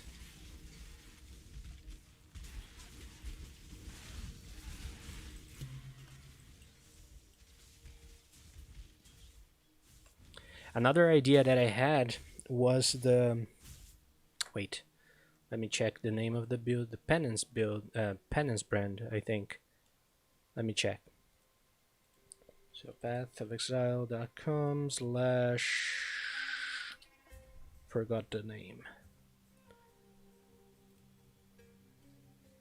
Is the penance brand, yes. So imagine a cast while channeling cyclone with penance brand, or any other mechanic that casts penance brand over time in a constant basis. So you are going to be attached to exploding brands all around you. It's going to be like Volatile Lead 2.0. I also think that's going to be a very strong combination. And it's even physical damage, so it might even benefit from your physical damage. That can be very strong.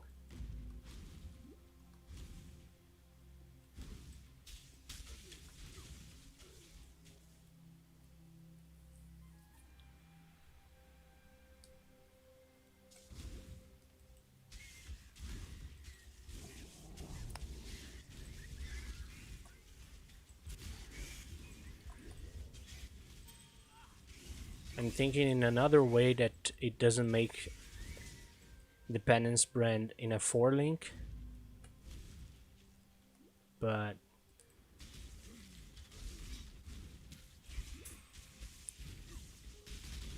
yeah, I don't know if there's any item that natively can cast it while you are channeling another skill.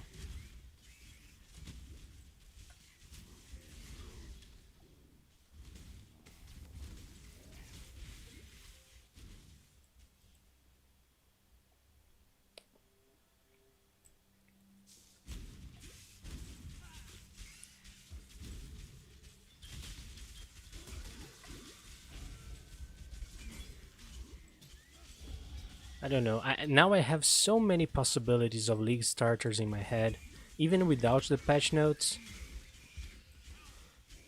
that I think that when patch notes come, I will be like in an overdose of information and I won't be able to choose.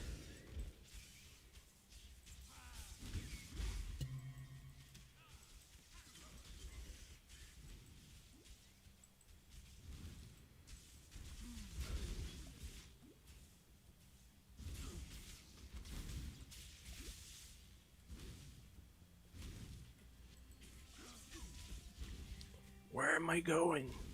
The wrong way.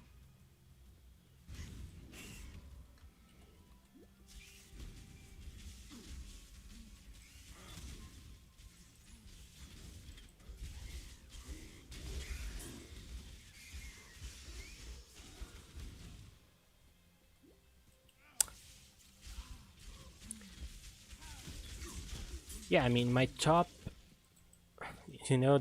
the one that is on top of my head is the Arcanist brand with Arc or Ball Lightning. I think Ball Lightning Arcanist brand is going to be amazing. I don't know if I'm going to go Trickster or Hierophant. Depends on the patch notes. But I have a tree in my head for both of them. I know the tree is going to change a little bit. But that's my first option. My second option...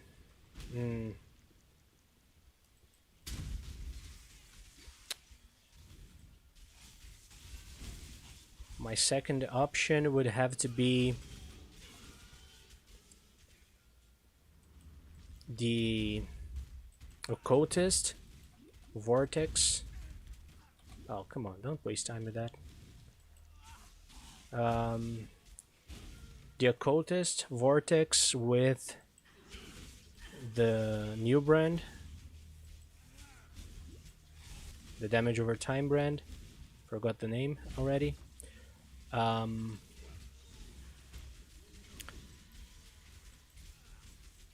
And then for third option is probably any melee character that interacts with the new Slam, Warcries and stuff like that.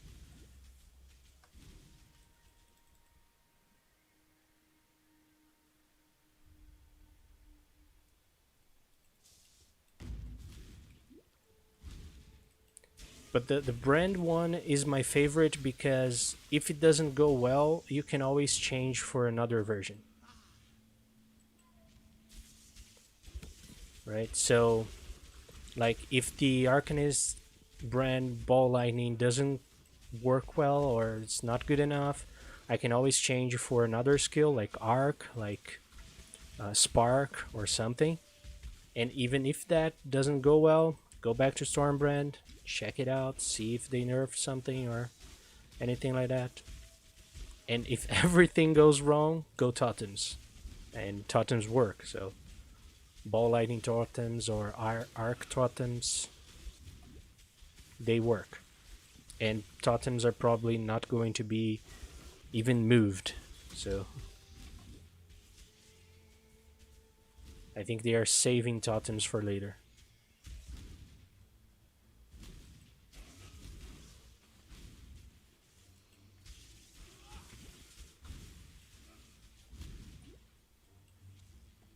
So I think that's my first option. The second option is the Bane Vortex, the Occultist Vortex, because it works already. And if it doesn't get nerfed, because I don't think it will, it's not a OP build or anything like that, then at least I have a functioning build with damage over time.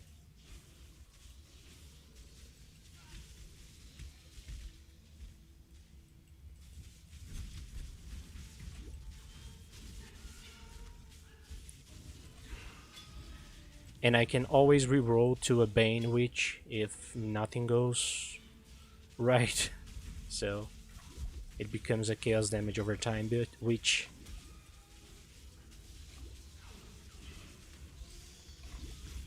oh boy, I'm taking a little bit of damage here. A little bit more than I would like. I'm going to open up a portal just in case. Ooh, 6 sockets. Almost 6 link. Come on. 6 link chest. At this level, it would be too lucky to be true. Unless it was a Tabula Rasa. In the beginning of this league, I actually got a Tabula on a level 22 Delirium Delirium Fog. It was the reward of a Delirium. I think it was in the... Yeah, it was in the Act 2, just right after the Vol Pyramid.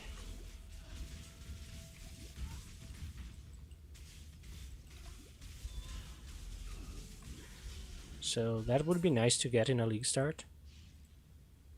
Again.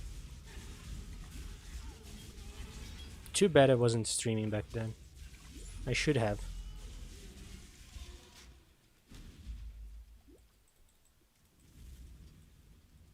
So your first build for the next league is the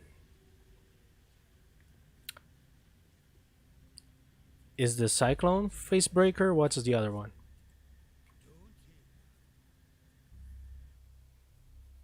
Just out of curiosity.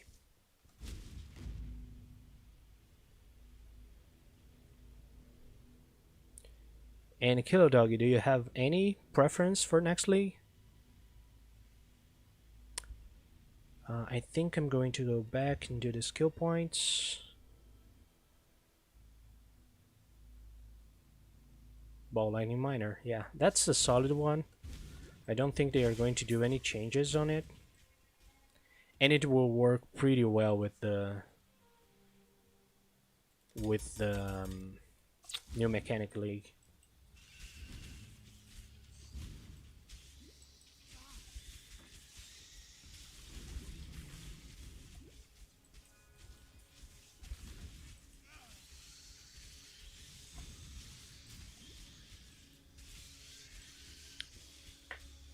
Yeah, me too. Mine's was... I think it was my league starter in Metamorph, and also, yeah, and also in Delirium. These 2 past leagues. 3.9 for me was Ball Lightning. In Metamorph, it was Ball Lightning, so it fit really well with the bosses and stuff. And in Delirium, I tried the Ball Lightning again, but Delirium was... Oh no, I tried... Sorry, it was not the Miner. It was Ball Lightning Totems. But Totems took too long to... Actually, I started with the Miner, but since it had to take a long time to start to drop the mines and run from the fog, so I changed to Totems and went to Hierophant instead of not Trickster, Saboteur. Then I went to Totems, and Totems didn't feel that good because they take a while to start doing damage. You place your Totems on the ground, and then they take like 1 second before they start shooting something. And in Delirium, that was too slow. Believe it or not, 1 second in Delirium was death in the beginning. So I changed again and became a Volatile Dead Cyclone character with the Witch.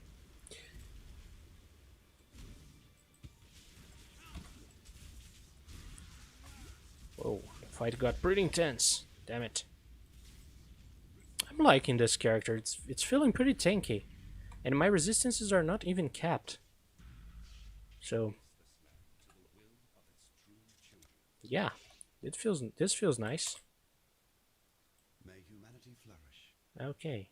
May humanity do it. I'll use Archmage Fireball for clear and Archmage Storm for call bosses. Archmage Storm call for bosses. Trickster 4% to mana gain on kill because I get I'll have 5 AK mana, probably glass cannon.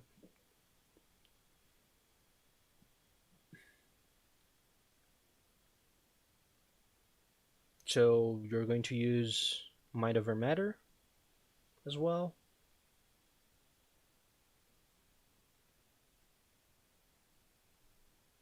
But that's a very interesting idea. Will you use the gem that makes Fireball increases size over time? Remember, humanity needs us. I am no beast of burden. Oh, come on, you are a beast of burden. See? You are a beast of burden. I didn't process that, but I got a really good bow for a leveling character, right?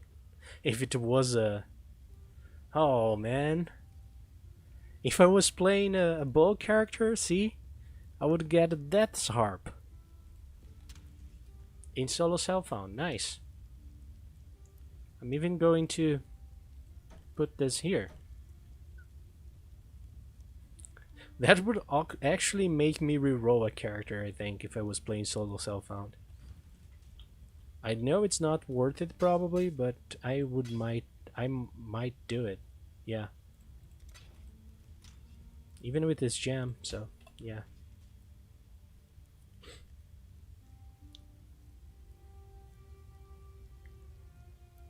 Just mass mana jack up mana cost to near 100%. PoE helps clear speed and solo target cause it shotguns. Nice. That seems like a very interesting build. And way off meta, so the chances of it get nerfed is probably almost zero. I really hope they don't do anything with Archmage.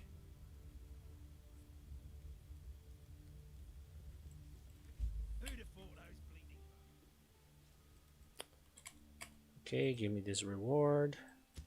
Good work. Give me this reward as well. I'm not going to spend these points until... What did I do? I should get another one, not this one. Got frustrated, so destroy the item. Sorry.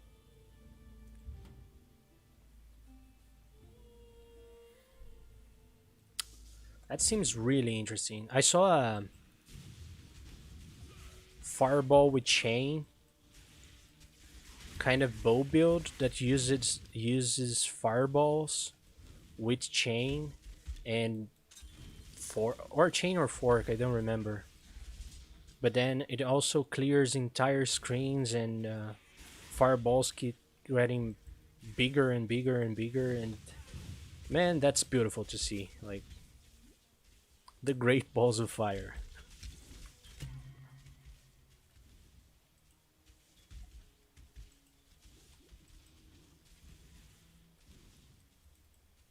I think he was using fork, not chain.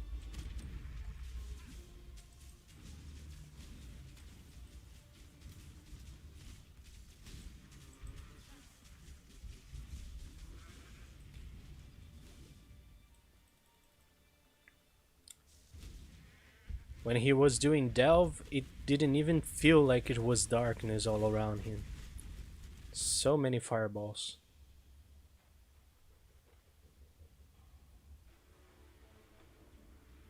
Yeah, so it was fork, definitely.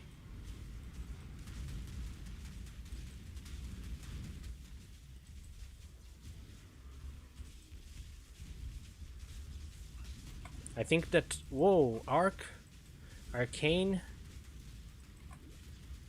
The Arcanist brand with fireball and fork can also be interesting to see. I don't know, the Arcanist brand has so many viable options. I think ball lightning are going to destroy anything because now you have brands which are super mobile and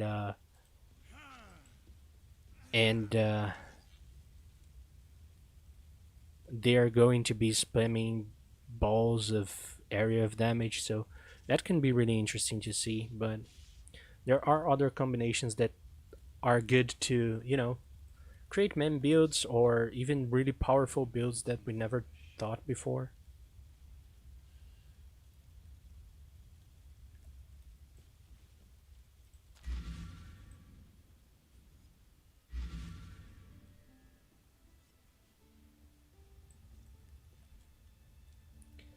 Okay, so now we have, before killing the crab, we have 8 points.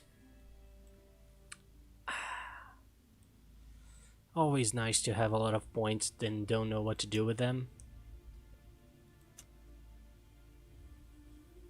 What? Oh, I already have this one. Okay, so alright, I'm going to keep going this way because I'm happy. No, because I can grab here, here, and go to the brands and get damage, activation frequency, and then run smith. They said that cast speed is going to affect brand activation frequency. I wonder if that's for all brands or just for Arcanist brand. Because if it is for all brands, we're going to see some really interesting things in terms of activation frequency to brands as well.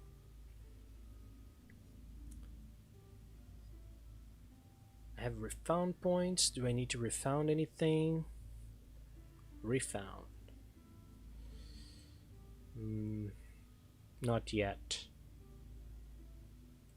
Maybe I can refound this life node to grab this one. Yeah, that's going to be it. Runsmith. Good.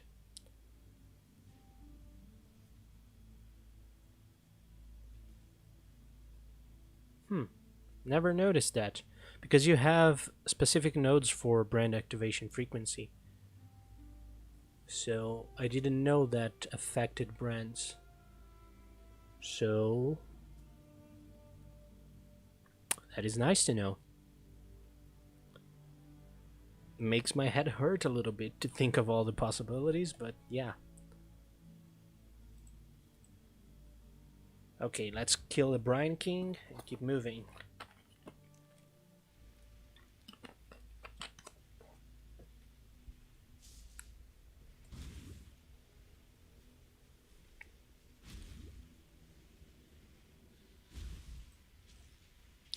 I use this strategy for Brand King that I'm not always sure that it's the best one.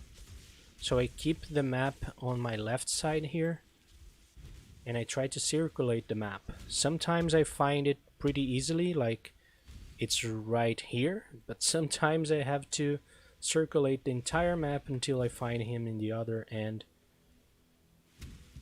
So I don't know what's the best strat here.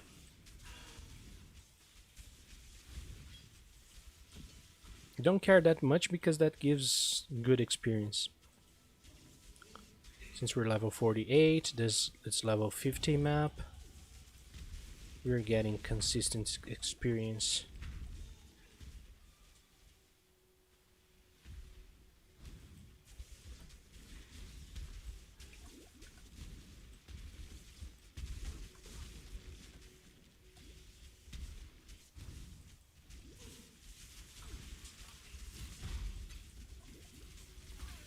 Just have to be careful to the stun locks in here because there are a lot of them. Let's see the area. Sometimes we start seeing 6 links. It might be lucky. Corrupted 6 links chests might drop from this.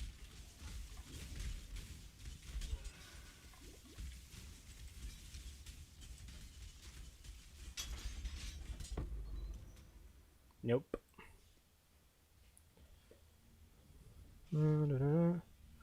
Oh, +1 level to socket minion gems. That can be interesting to have early on.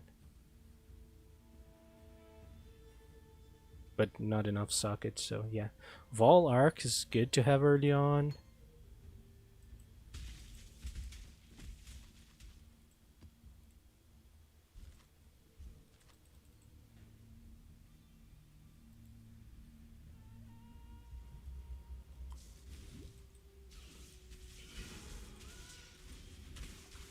Ow, ow, ooh. God. It's hurting pretty bad.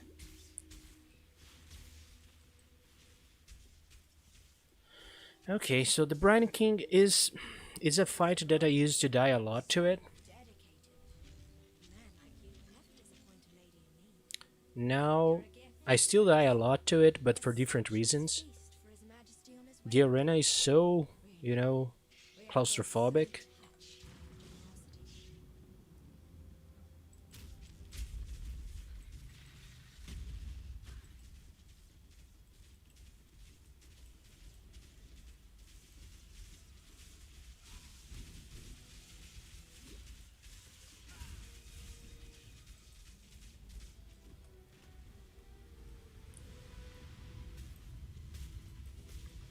Ooh.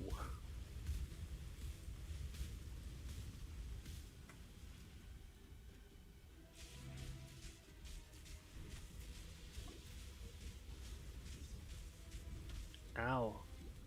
See? Come on.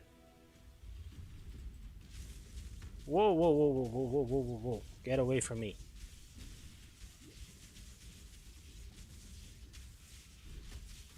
Ow, no, no, no, no. Never accumulated so many little crabs in here.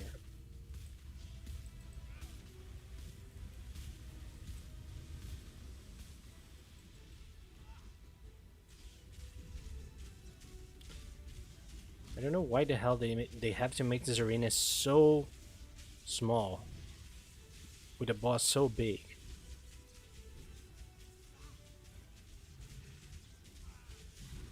Ow.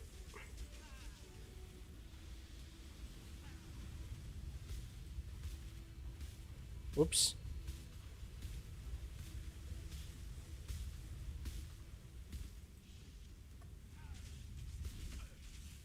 How the hell did that hit me? Okay.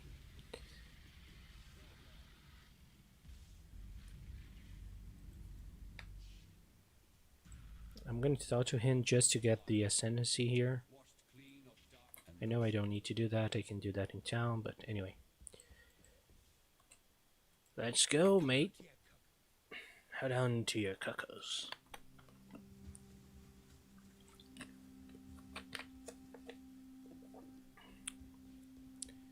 Alright, let's do Act 8. I think it's pretty quickly to do Act 8.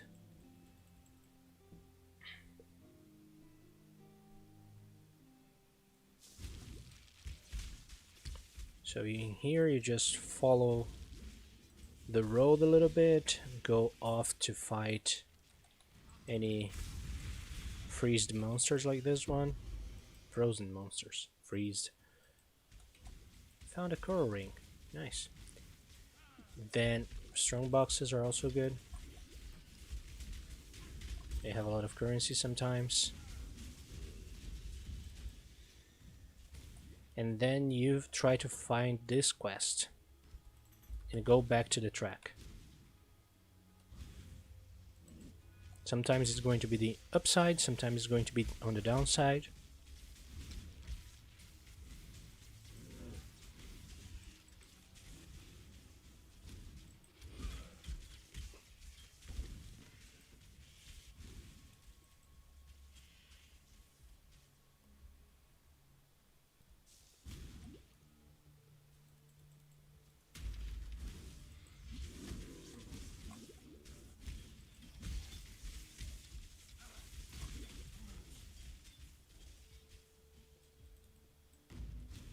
Then you get the waypoint, go down.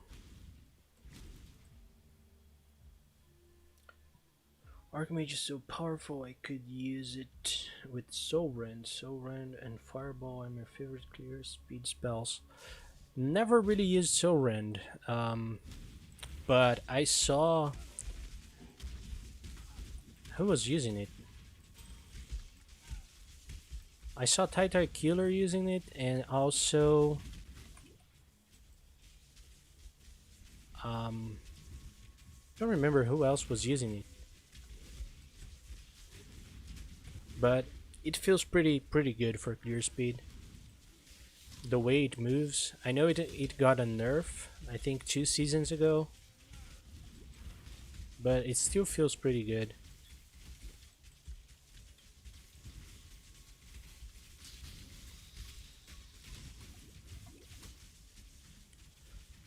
I used for a short period of time Power Siphon, and Power Siphon feels incredibly good, but it's a little bit too weak and too hard to scale.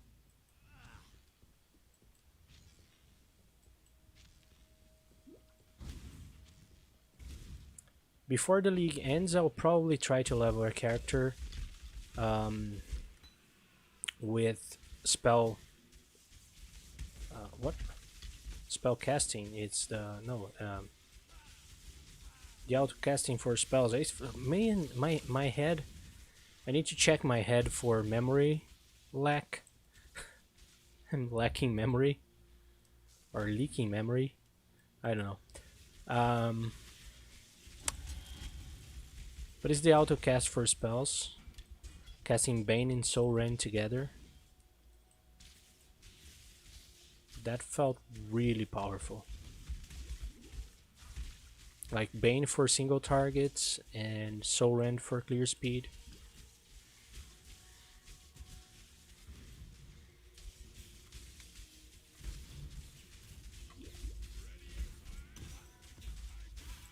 Okay, capture this beast. Alright. So we go here.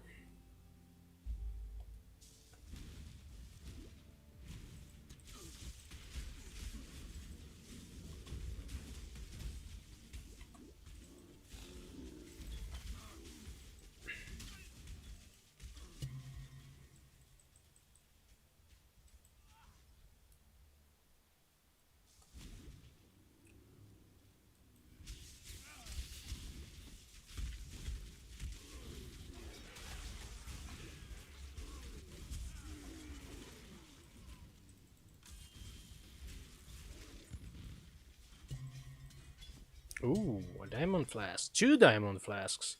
Mirrored. Oh boy. I dropped the mirror normal diamond flask. Okay, so now I cannot do anything to this one. Damn it. Okay, let's blew this one up.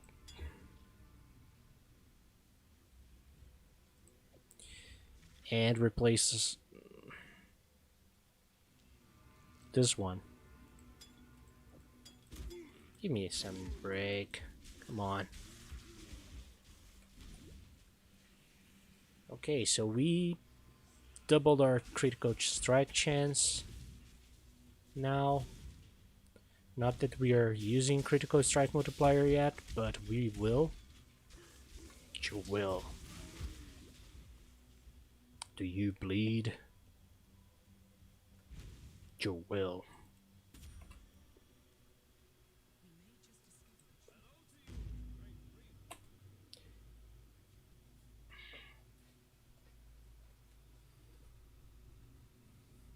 Interesting.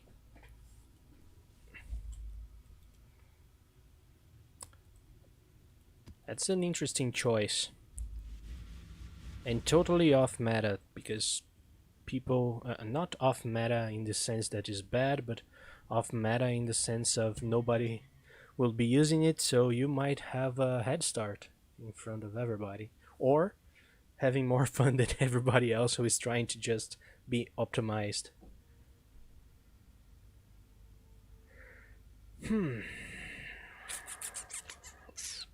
This one is a bad ring in a fantasy of a good one. In a costume, not a fantasy, in a costume of a good one.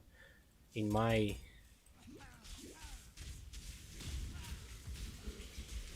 language, fantasy and costume is the same word. So easy to confuse those two words.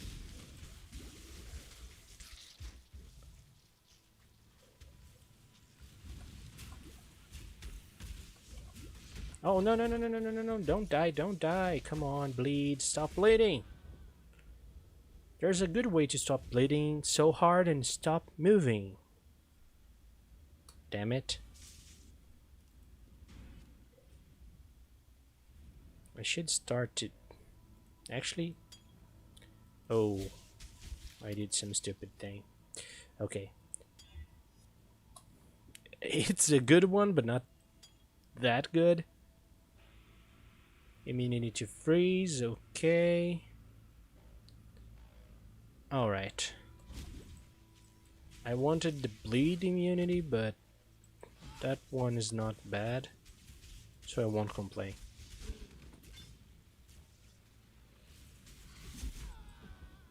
What happened?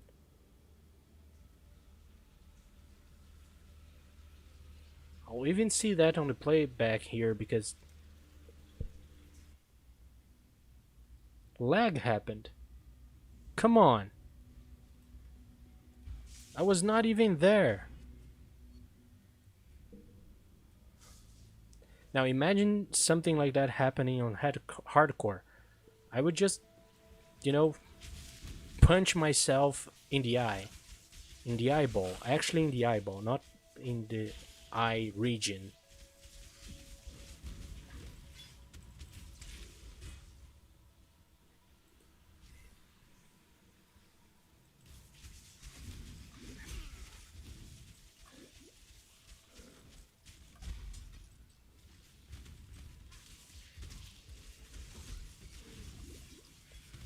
This build was feeling so tanky until now, and now any bleed makes me run for the hills.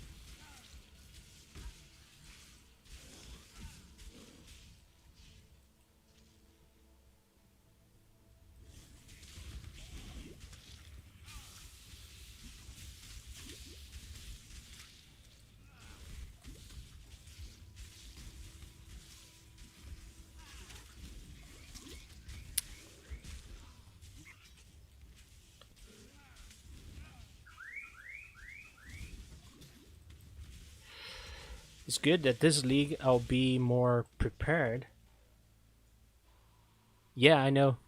I know that running increases the damage, but if I stay still while I'm bleeding, I'll get hit to that, so...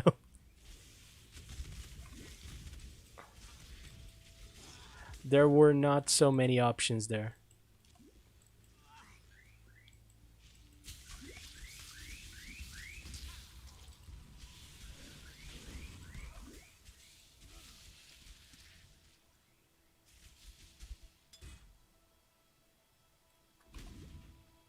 That was sorry.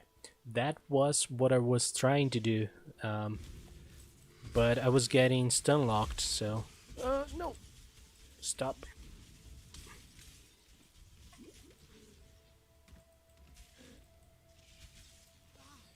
And I should avoid trying to move after teleporting because that's my instinct.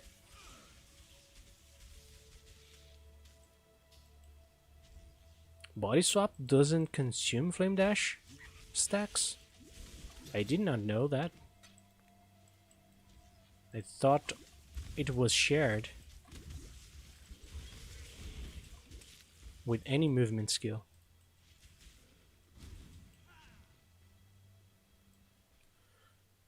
Okay.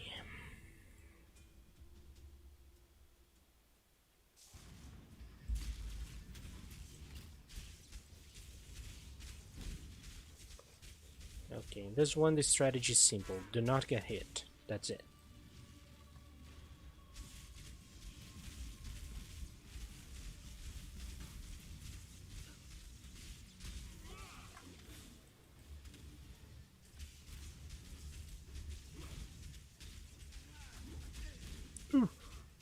Oh!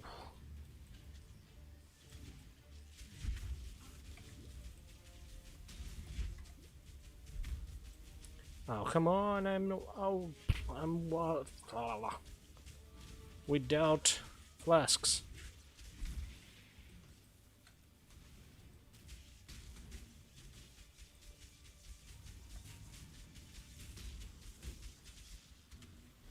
I hate this phase.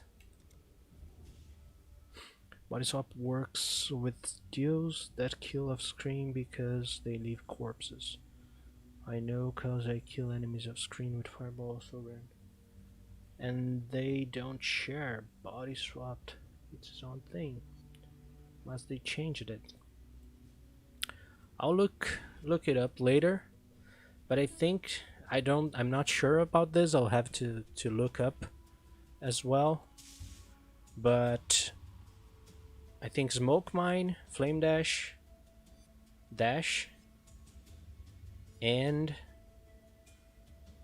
Frostblink, they all shared the my god, the charges. So if you had any charge of any of those and you used any of those movement skills, it would consume one charge of one another. And I think they changed that when they introduced the Swift something for the game to make dash more available. Yeah, I never looked up to body swap, so that's interesting to know. Oh, come on. Stop teleporting around.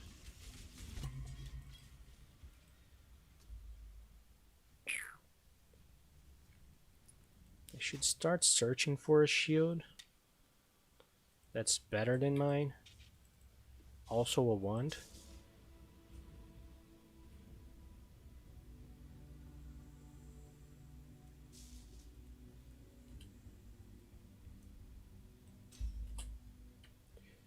Okay, so let's see. This one, there's critical strike multiplier, but the attacks per second and a lot of critical strike chance.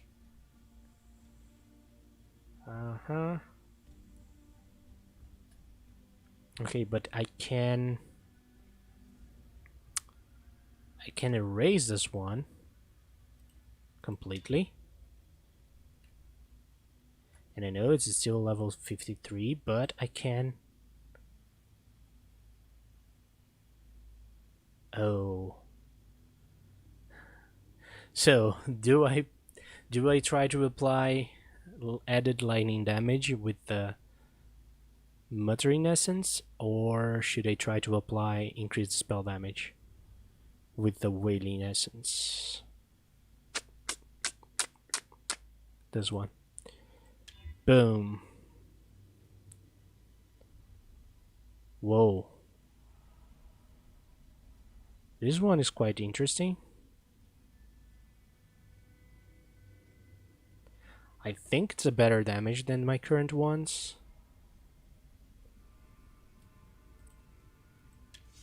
Oh, I should have increased the quality.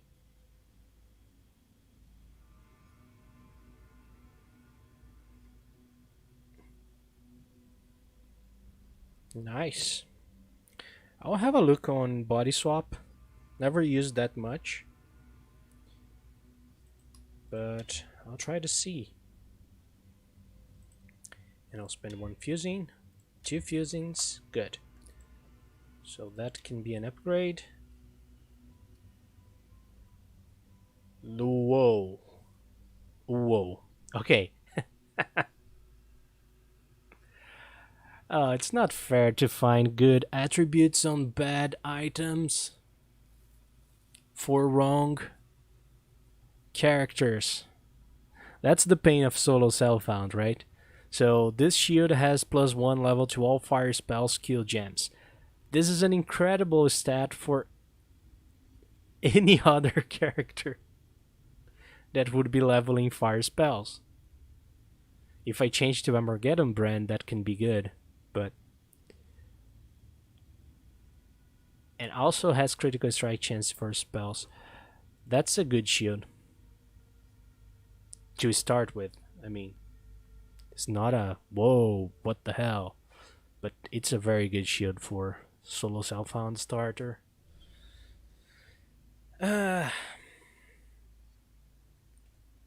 Okay, let's keep moving.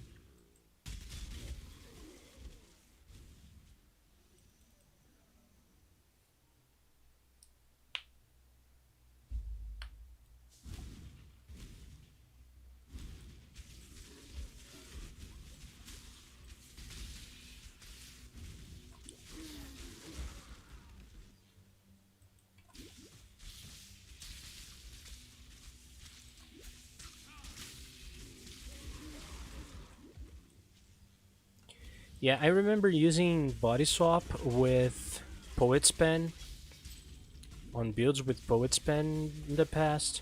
Purity will prevail. That was like, I think back in 3.3 or 3.4. Then I never used it again.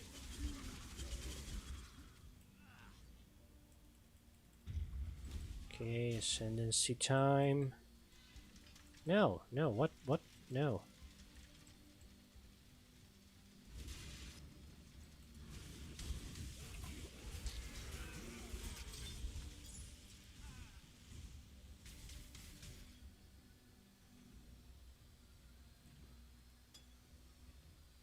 No, wait. No, this one's better. Way better.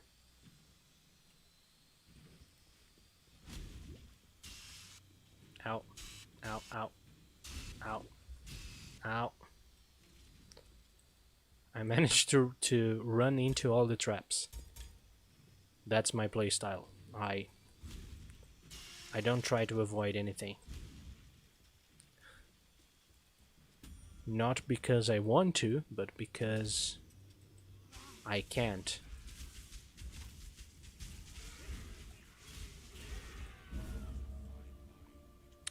I missed something.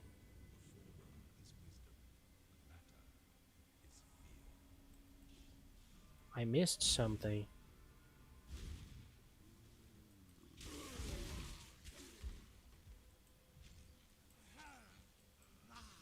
Yes.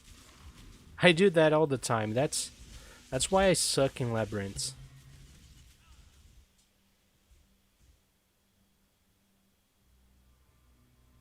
This one is a good glove, kind of, but no.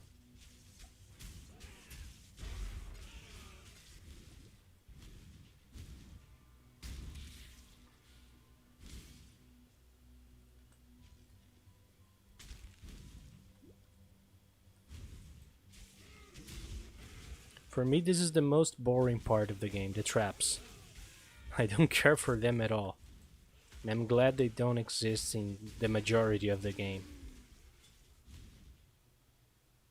There are like one or two maps and the labyrinth, and that's it. And the story mode, of course.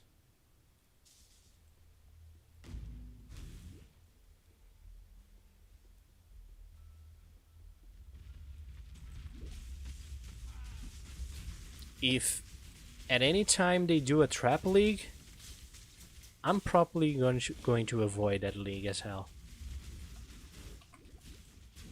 Like a puzzle trap league, where your objective is to run around traps and puzzles, solving them all and getting the rewards in the end. No, no, thank you. Or I would try to build an immensely buffed character that could face tank the world and auto-regen any trap.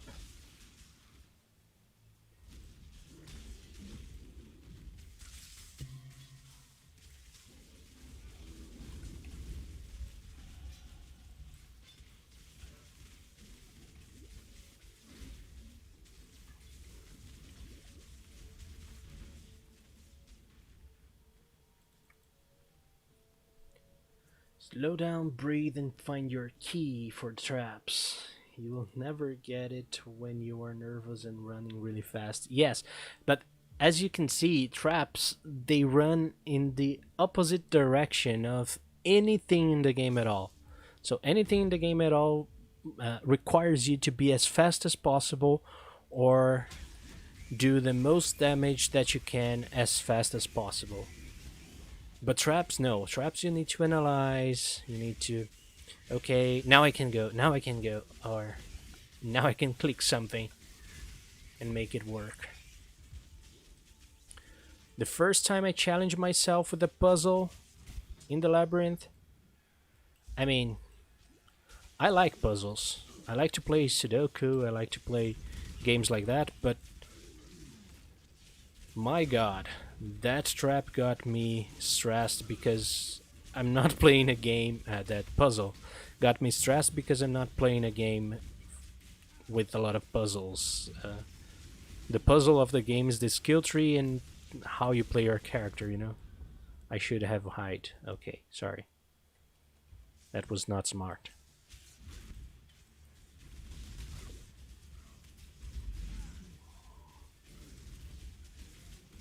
Oh, when he starts throwing spears like that, you should hide. Okay. Whew.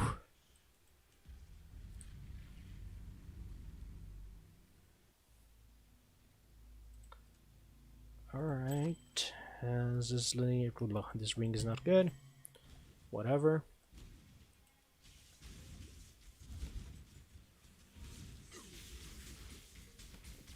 So we need to try to find the cave.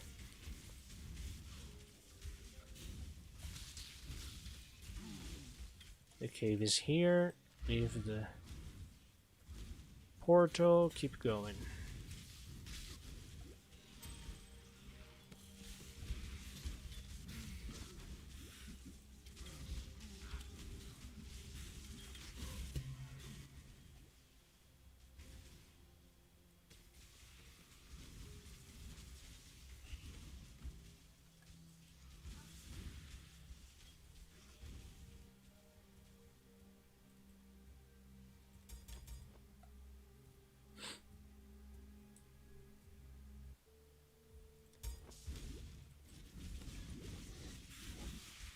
And here we go for the corridor maps again. Those type of corridor maps, there are always enemies that can one-shot you from the distance. Not one-shot you, but like shotgun you from a distance. Hi Alva, I'm not gonna waste time with you right now, but thanks for the offer.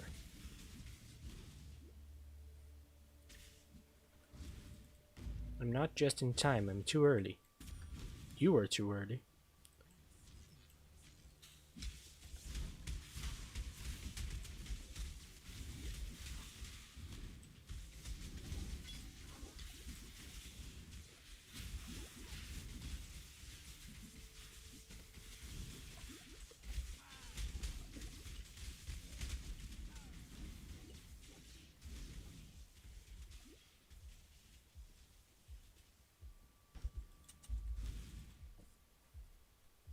All the traps have patterns you can eventually detect, but not when running carelessly. I used to try to just run as fast as I can like you do, but eventually learned by slowing down. Yeah, when I'm doing the Eternal Lab, yeah, I do that.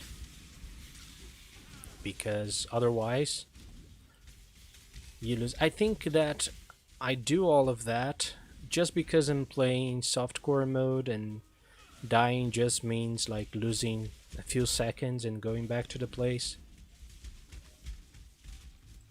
But if I was playing hardcore, or you know,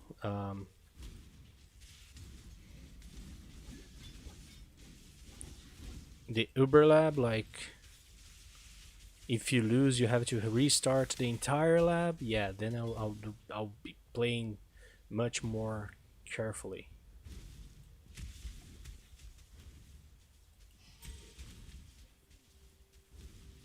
Where's this temple?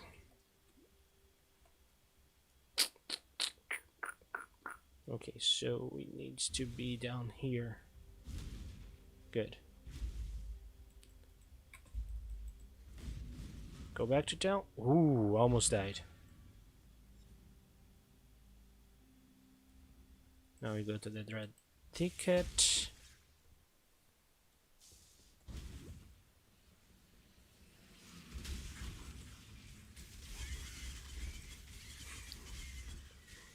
Yeah, Mus. I think you, me, and at least 70% of the Path of Exile community wants that.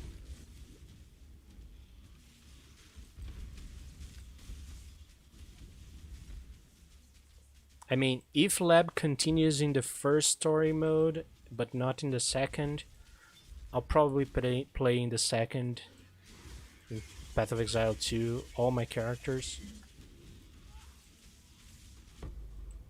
Only if they have a worse mechanic than Labyrinth, so...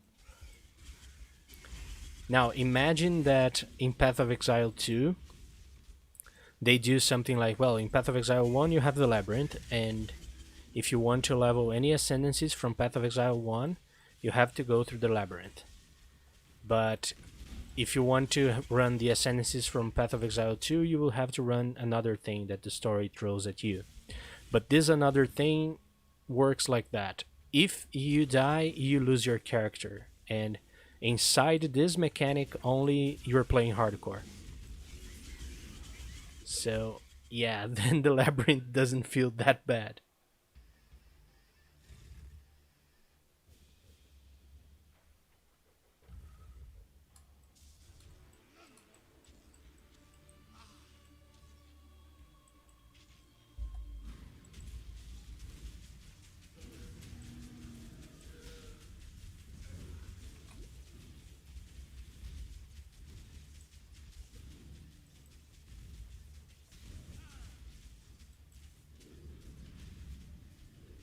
Ooh, I'm not seeing the boss.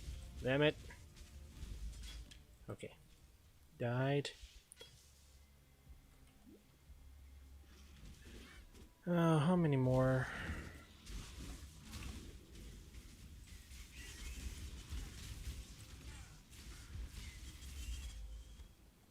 Deliver to Yenna.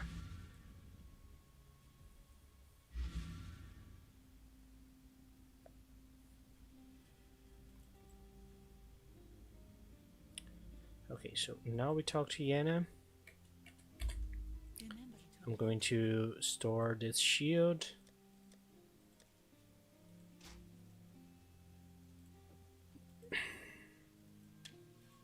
Going to store this because I'm not going to use it. I am going to wait. Nah, this one do not want it. Don't want that. Don't want that. Sell this thing. Wait, I didn't. Oh, Farewell. sorry. Go with the spirit. So I talk to him, get this point. Talk to him again, get this point. This is neither the time nor the place. Talk to him, get this point. No, this is not a point. This is a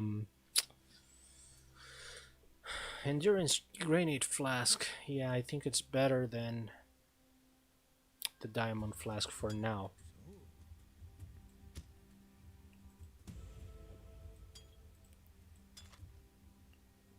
Damn it. Immunity to shock. Let me try to change that. Ooh.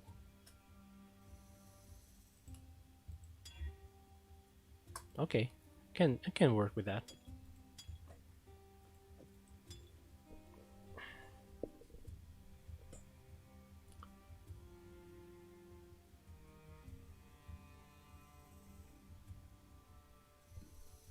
I think the enchants are going to become or they are going to become part of the crafting system.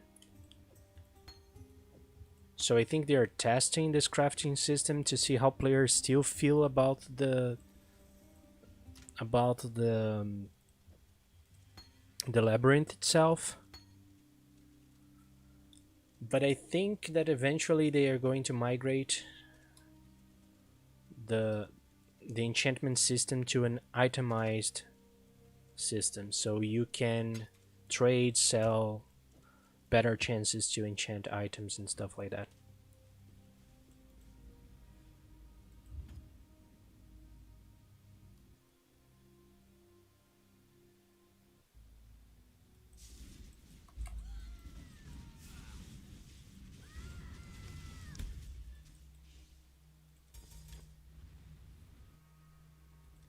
I don't know when. It probably can happen in the next league. I think it all depends on how people are going to interact with labyrinths, even with the new crafting over powerful labs with better rewards and stuff.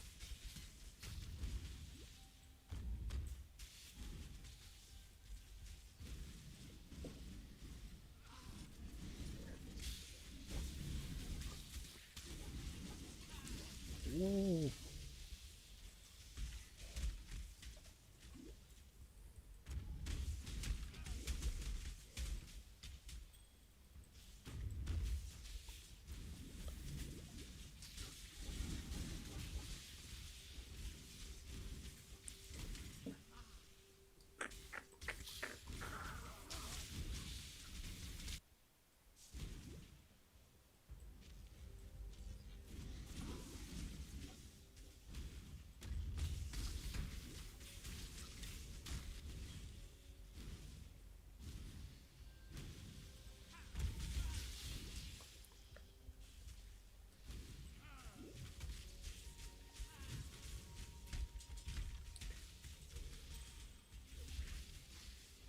The helmet enchants were silly, useless ones or overpowered ones, and run 200 times to find the right one. That's the current mechanic that's kind of meh. I think that if the only movement that they would need to do, remove the death penalty from the labyrinth. That's it. You are running solo. You are running softcore because you don't want to be penalized to die. So remove the penalty from the lab. When you die, you go back to the last screen, or do the lab being in portal, so you have 6 tries on the lab, like maps. And if you do that, alright, I think people would enjoy labs much more. Like, it would be an alternative to maps. If you don't want to play maps, just play labs. Open up 6 portals, you put the goddess, like Vol maps and stuff like that. Put the goddess into the map device, open the device, you get 6 portals, there you go.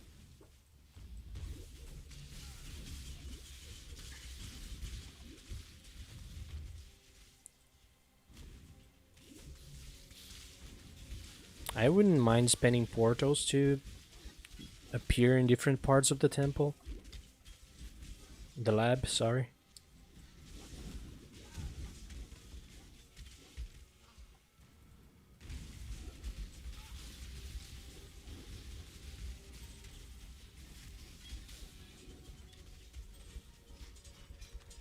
I mean, every content in the game works like that. Why they should do something different for labs? I don't know. Feels strange.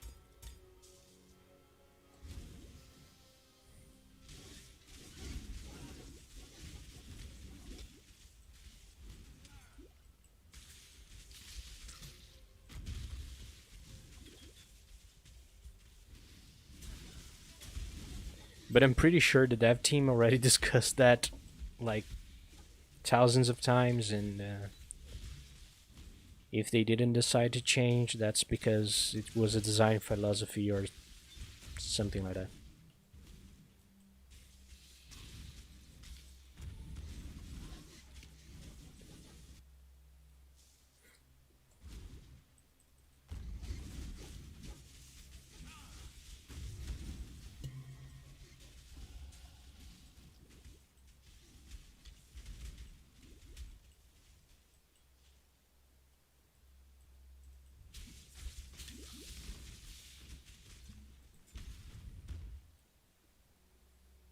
I bought my helmet enchantment every time, and I had someone kill a burlap. Yep. I always run the content. I think I've never really got anyone to run anything, even paying. Never bought anything, any service like that. But I agree that the lab feels strange. As I don't know, it's something that they have even with Cyrus. I think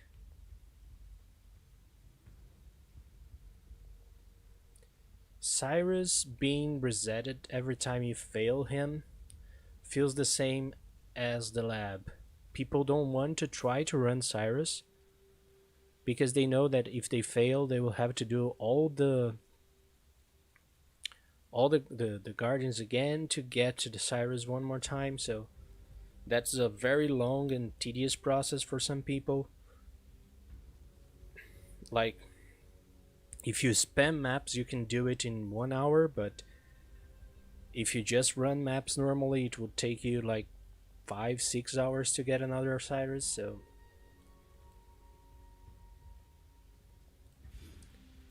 I'm going to pick up those two. Then I'm going to start getting cast speed and critical strike movement, critical strike multipliers.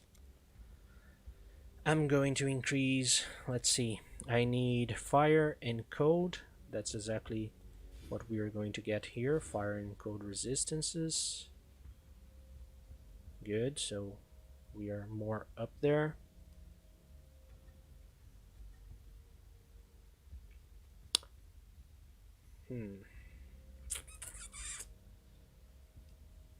Let's get those life nodes. Oh, I don't have any more points. Okay.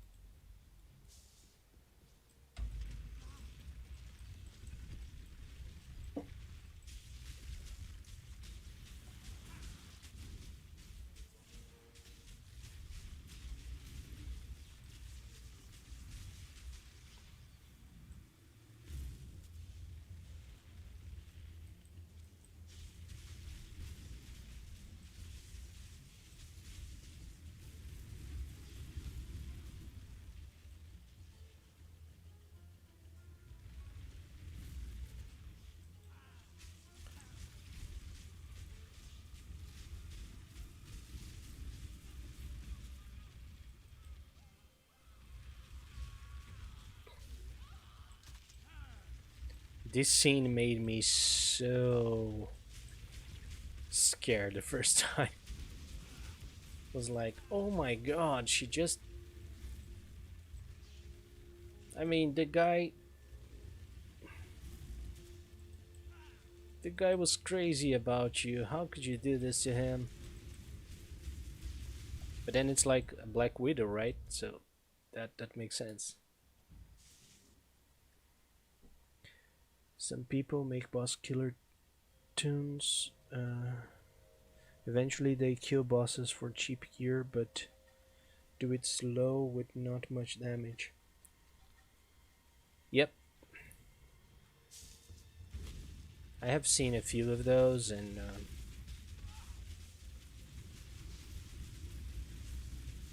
there are people who even change characters. Like they do the entire thing.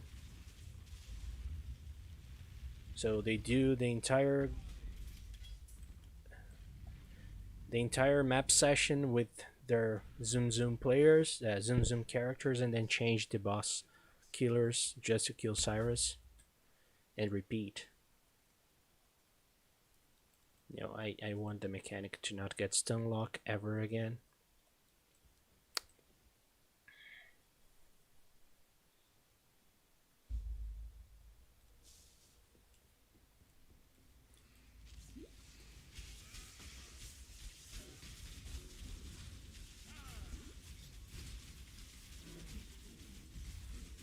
I mean, the first time I killed Cyrus was with the summoner, and it was when you could spam the spirit offering thing to get eternal energy shield. And even back then, like he was able to kill zombies really fast, and I would have to recast zombies every phase.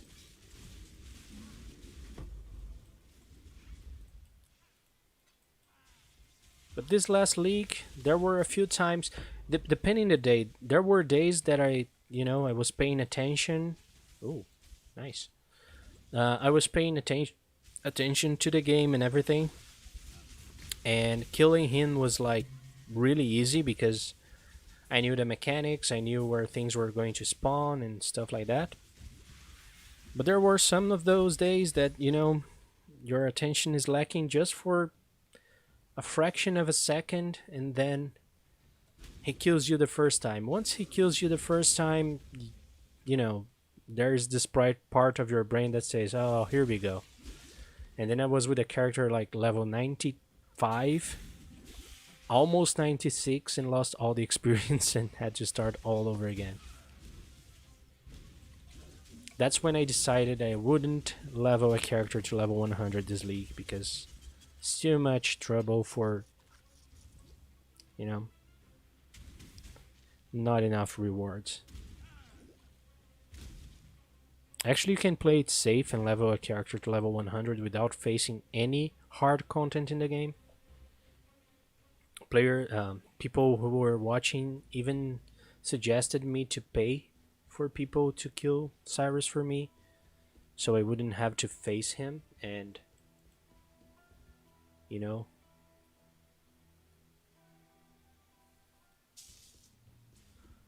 lose experience in the process or something like that. But I don't know. I prefer to try to play the game, and if I don't play well, I don't play well.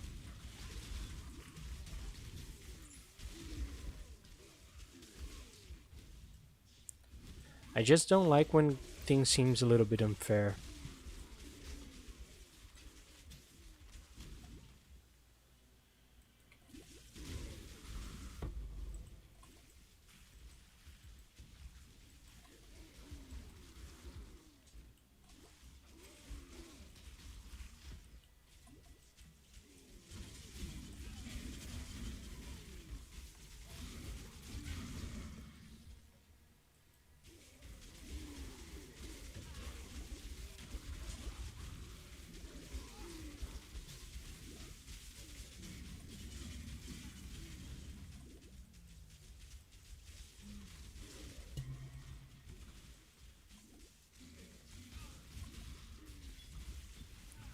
Where is this boss?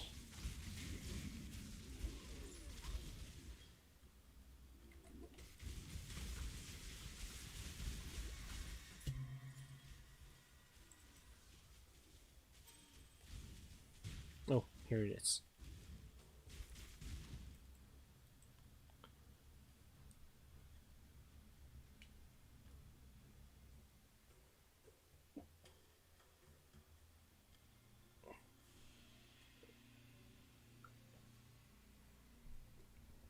Wow, that's a really.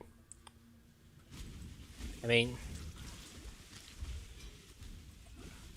I really have problems as well with posture. Like I have to keep reminding myself that I should sit straight because every now and then we're getting closer and closer and closer to the computer. And then things just start hurting again. Like hands and arms. Yeah, you need to pay attention to your health because in the end it's just a game, right? We might play it to have fun.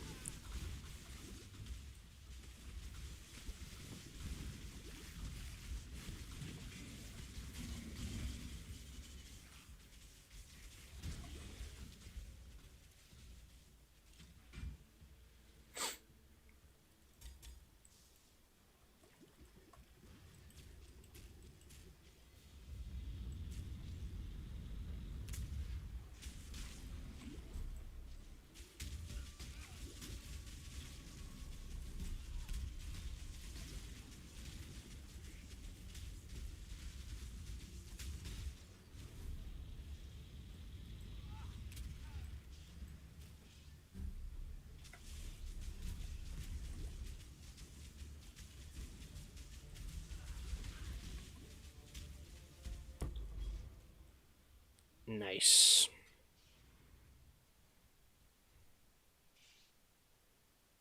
What is Strange Quiver?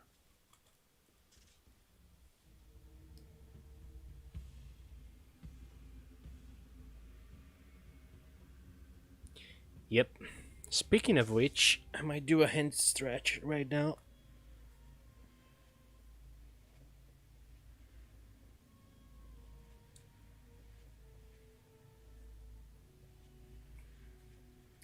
I tried to play Path of Exile on Xbox, but I have an Xbox One S, so the loading screens were terrible with the default HD.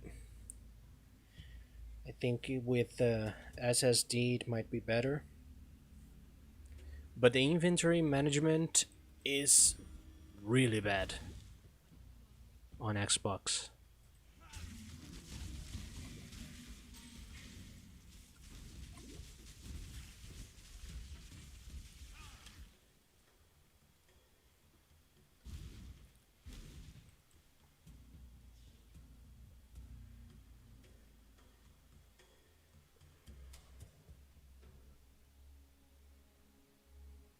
Really?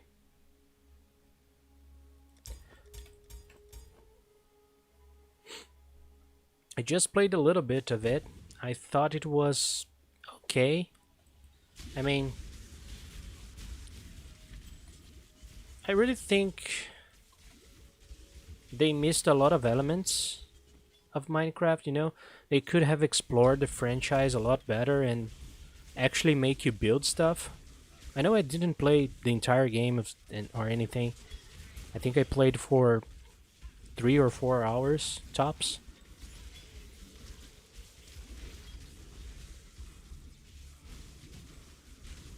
But I don't know, I was expecting something more, you know? Something beyond the hack and slash stuff.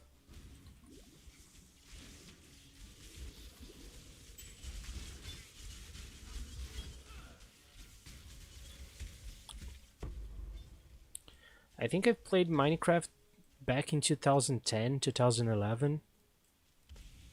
It was a fun Lego experience for me since I had played with Lego and the big blocks, you know, not the small blocks and characters and stuff. No, the real building construction big blocks Lego. So Minecraft for me was about that experience as well.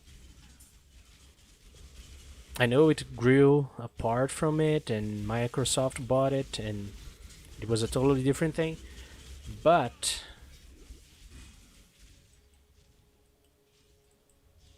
nice. But I thought that for a Minecraft experience, I was expecting, maybe you could build your swords and or craft, maybe you could craft your swords, but apparently you can only buy stuff and or drop stuff from monsters. So I don't know. I was missing the crafting or the building part of Minecraft, or even the mining part of Minecraft. They could add like mini games to mine and stuff like that. It was easy to explore with this genre and with this, like, we can see that they can even put gardening into an action RPG. So why not mining, like mining and crafting? Crafting is a part of the design as well. So I don't know. I felt like, imagine that you had to in Minecraft, you had to create your village, and then, well, my game is freezing. Okay. All right. Sorry for that. That might have sounded strange. For me, it sounded strange. So, yeah, for Minecraft, I think, imagine that you would have to collect blocks or mine for blocks during your hack and slash adventures, and during that mining, you would find parts to build your village and reconstruct a village to attract, you know, blacksmiths and other elements from Minecraft. I think they missed that and made a too simplistic thing when they could risk even more.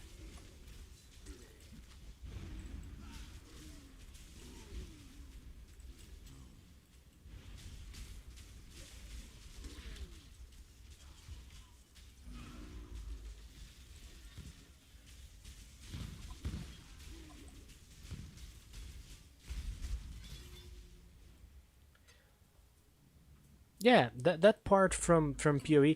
I mean, PoE every 3 months they are trying to push harder, and they brought tower defense elements to game. They brought now gardening things to the game. There's Delve, which is you know mining in a kind of way. Um, there are many different elements of crafting. You can use your imagination to build your hideouts and stuff like that. There are little stuff that they are always trying to push further. And Microsoft with Minecraft, I felt that they were like too simplistic. And even if it's a game for 10-year-olds, I don't know. It there's nothing to do with the Minecraft franchise, apart from having the monsters and stuff like that. But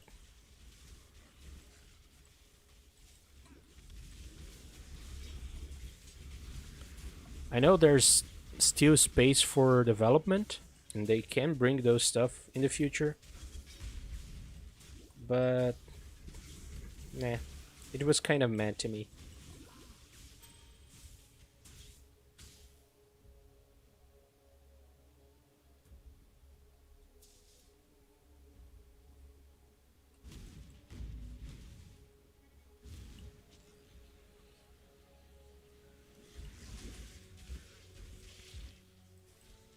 That's it. I think Minecraft is a really big and powerful franchise. You can explore a lot, like Lego is, and you see that Lego video games, they are super complex and in their way, and they have different types of stories, and it's all about the story. Of course, they miss a lot of the Lego thing, but Lego became something different. But it's still funny, it's still interesting in a kind of way. But I don't know, I miss that about Minecraft dungeons. And it seems like it could be anything dungeons. and it would have done the same thing. It could be Voxel's dungeons or Roblox dungeons. I don't know. The only thing from Minecraft is the art style. And that's it. And the franchise, of course. We are friends now.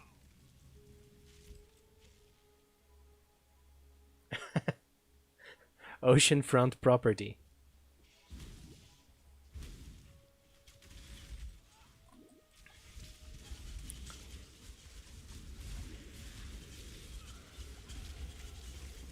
Do you have like a dock in your property as well? What am I doing? I'm not paying attention to the map. This map should be here. Okay.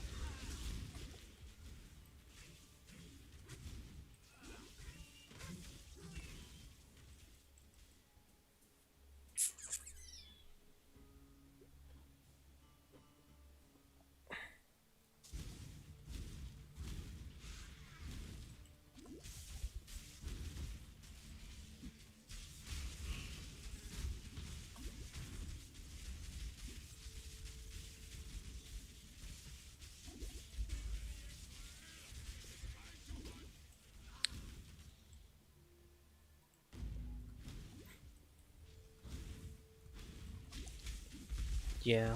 On console, I tried to play a lot of other games. Like, I tried to play... On PC, I tried to play Van Helsing.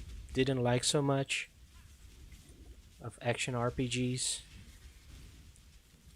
I tried to play Wolsing. Wolsing was something I invested a long time ago, and not invested. I participated in kind of the quick starter of the project, and it wasn't quite what they promised it would be.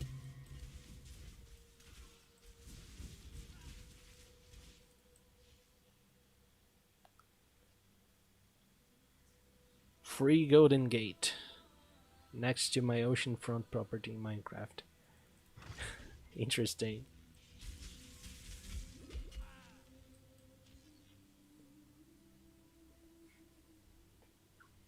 Exactly. Wolsing felt like I played the first beta, I think the first alpha of the game, and it was amazing. Like, it was open world. Of course, it was buggy. It had a lot of problems, but the concept was good. It was open world.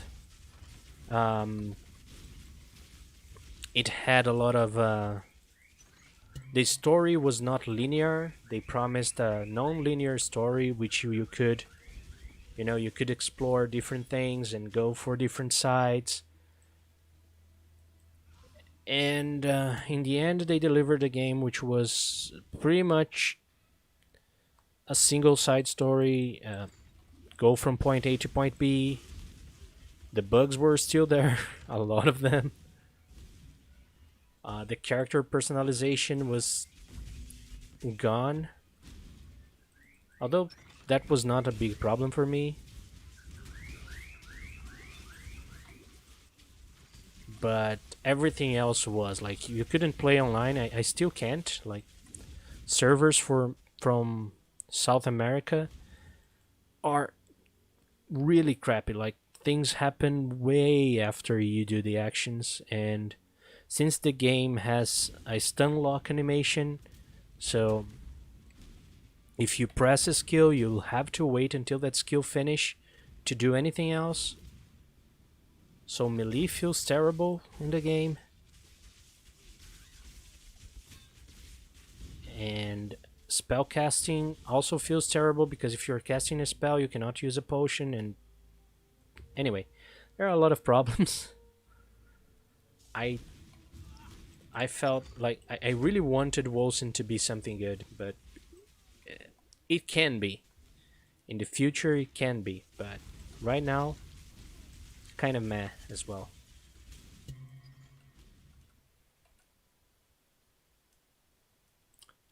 Diablo 3 is something that I play very often, so every now and then I reinstall the game and try to play a little bit. You can level pretty fast, you can do the season content pretty fast and move on to other games.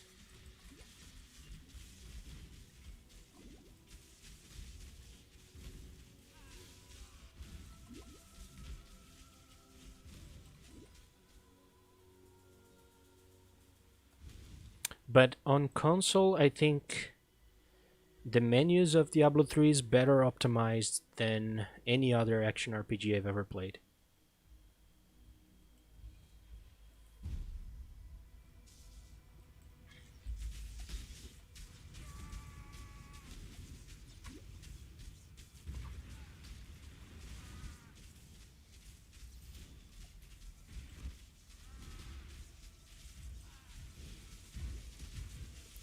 Now one that I'm really curious about is The Last Epoch. I didn't buy it yet, but I'm really looking forward to the launch and maybe can be something good. But after Wolcen, I'm, you know, taking everything with a little grain of salt because, things can go bad. 1000 if I trade. It's an upgrade. Okay. Going to upgrade then.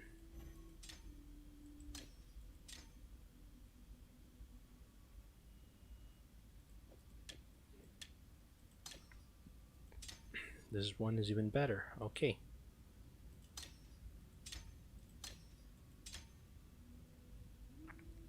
I still have Armageddon brand and I'm not using it? Why?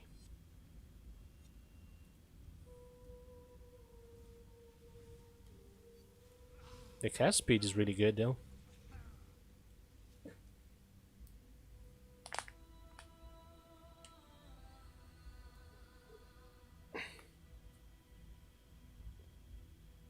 Why don't you want to go back to Diablo 3? Diablo 3 looks awesome when I'm destroying items, then the cartoon looking monsters show up and I cry. Yeah, I mean, after playing Torchlight 2, the cartoon monsters are not a big problem for me. I mean, Torchlight 2, it's entirely cartoonish, so...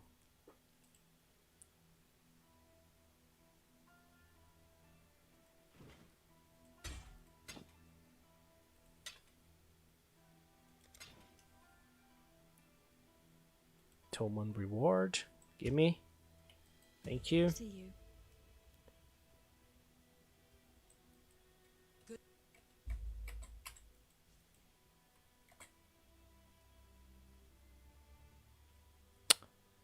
Okay, I'm gonna grab this socket.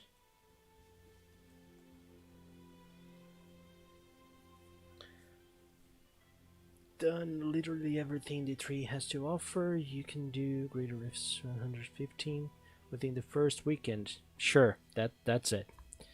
As I said, you can come back to any league for the Diablo 3 season, right? So for the season of Diablo 3, kill everything, do everything in one weekend, and there you go. Of course, to push things really hard, it becomes kind of boring in the end game. But I'm going to start using this stash just because, I have a lot of currency that I don't want to manage anymore, so yeah. With other characters, I'll avoid this until I got to this level, and then it's alright to start using it. Alright, Storm Call, those cards I'm never going to use, so put them in here.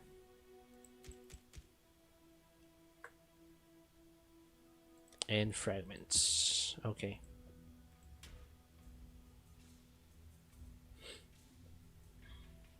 A lot of PoE fans want a realistic feel to enemies. I think PoE 2 will make Diablo 3 or 4 graphics look like drug crap. Yeah, I think like PoE 2, I think it will be a constant evolution. They demonstrated that they could do that after updating the PoE 1 engine, so I think they can upgrade this engine at any time right now and still look amazing. Like they just updated the graphic processor, the Vulkan, and got an incredible performance. So the team is really good, the development team. So I think they are going to do an amazing job in the future as well. One thing I hate about the 3 is you only do rifts to level, and then you get handed gear. In PoE, you get to play a version of. Yeah. I mean, for me, the biggest problem with Diablo 3 is that you cannot control things. So, rifts are totally random. You don't have any type of control on what you do, unless you're doing bounties, of course. But that's it. So, when you open up a rift, imagine that you could have stones, like greater rifts could be controlled. Like normal rifts, you would get a random rift, that's alright, you just do it. But you would drop different types of greater rift stones, and then you could have control on what type of greater rift you could do. Both in levels, so different levels of greater rifts, and also in types of enemies that would appear, or the type of the layout of the map that would appear. I think that would be a much better success for Path of Exile, for Diablo 3, sorry. But we never know, right? People might not even like this idea.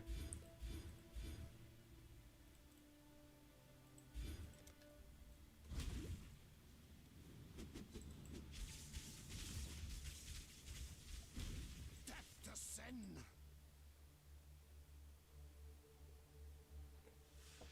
And you don't have any type of control on the gear that you're gonna get as well. There's no target farming. That's nothing too exciting to do.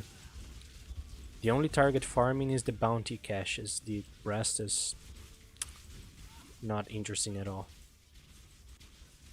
And the bounty caches are only good if you get the item for the first time then.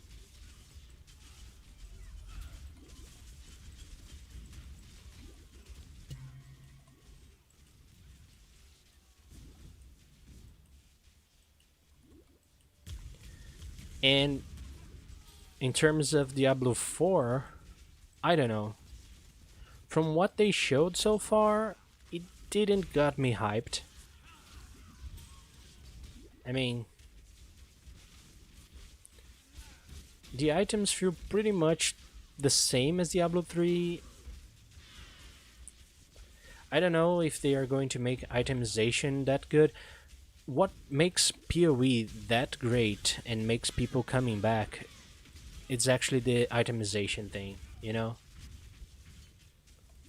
Everything in Path of Exile is itemized. So you have currency items, different types of currency items, and those currency items create different items. Then you have the items that drop. The maps are items that you can trade. The splinters that open up stuff to do content are items that you can trade. I mean, that's why I think the logic is that enchantments are going to be itemized in the future as well, because everything in the game is itemized.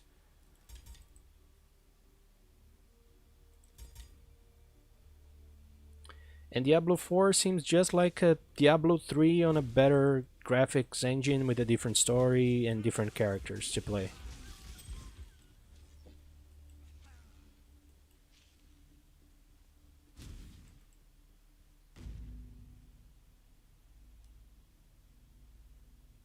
Yeah, I really want to see that and see how they are improving.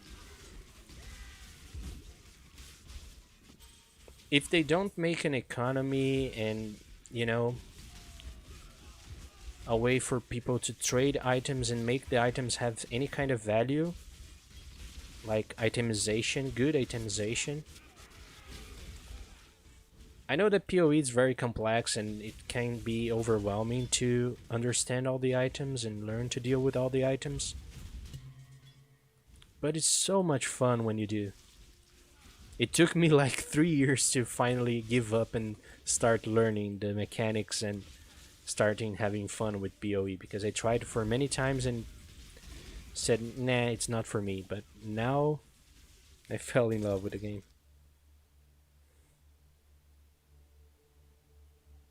So I think if any other action RPG has a chance to be succeeded for so many years as Path of Exile is, they need to create complex itemization systems as Path of Exile has.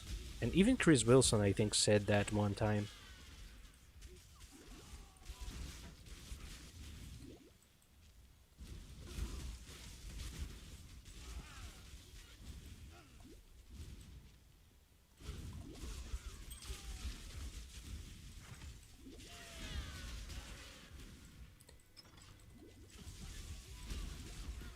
And one comment about Storm Brand, not even paying attention to the build, it's on a 4-link and it's destroying the game, so I'm not even paying attention to what I'm doing on the screen, and I'm just moving around and clicking. Map, nice. So yeah, I think the build is okay to league start. Let's just hope not to get... oh! To get damage nerfs. I thought stun locks were not able to exist. I don't know if it's the best one, but right now I'm using Storm Brand with added lightning damage. Probably not the best one. Elemental focus and control destruction. I'm not criting at all with Storm Brands, I guess. I am. Not that much, but I am. But then I can trade control destruction with Archmage or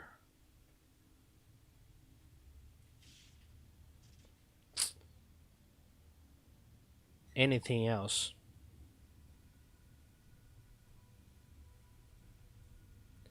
Yeah, I'm doing the Brine King, so I shouldn't be getting stun locked.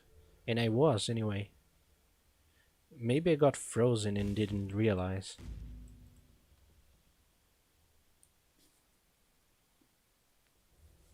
Yeah, but when switching to critical version of the skill, I might change control destruction, or even getting better links, I might change the supports. Not happening right now, but it will happen.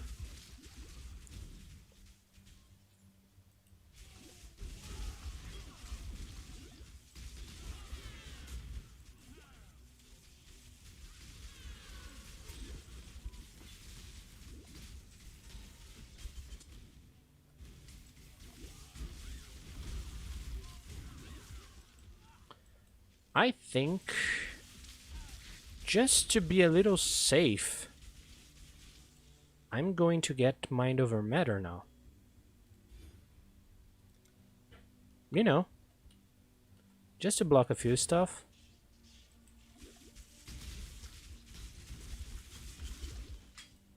Yeah, it feels really powerful.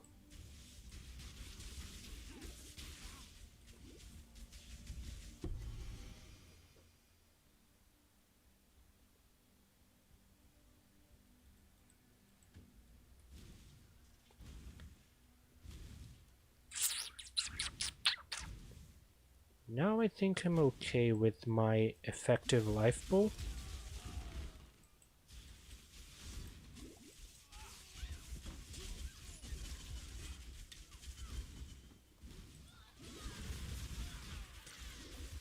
And yeah, instead of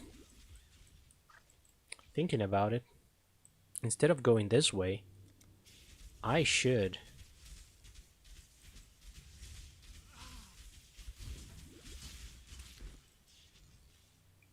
I should be going down here. Because I can get increased damage. So increased spell damage, increased projectile speed, that's alright, and increased damage. And then I can get life. Yeah, I can get over here to get those life nodes. Yeah. That is better. Okay. Oh, wait. What? Oh, here.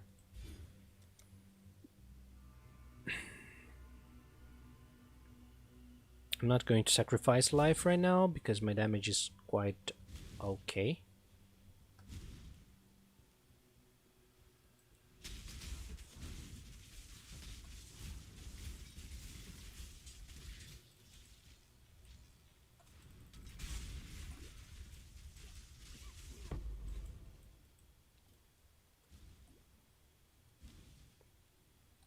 Going up.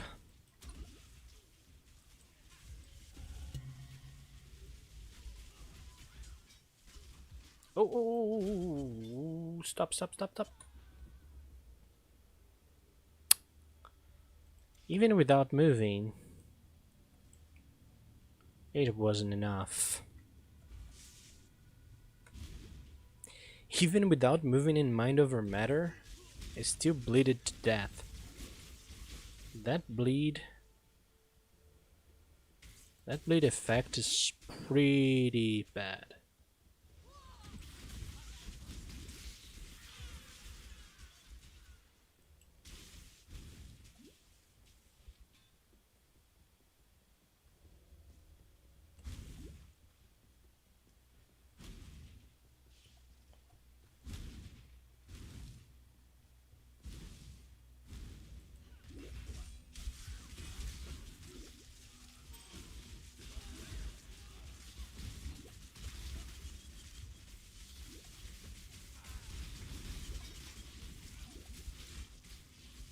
Yep.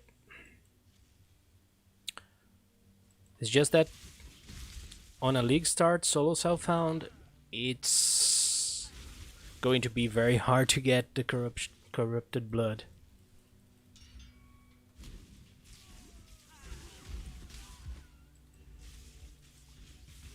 I think the chance is 1/60, so so you have one chance in 60 to corrupt a gem and getting corrupted blood.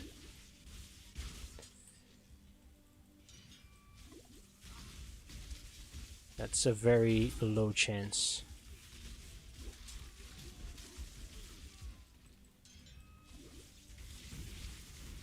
Yeah, I'm doing solo self-found just to emulate the league start, you know? Because during league start, you don't have money to buy things. You don't have anything to you know, you wouldn't trade probably before finishing acts, so that's why I'm trying to do solo self-found here. Just to simulate that.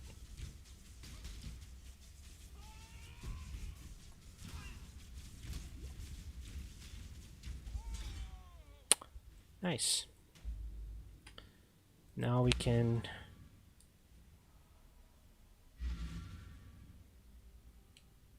Okay. So you flip currency, right?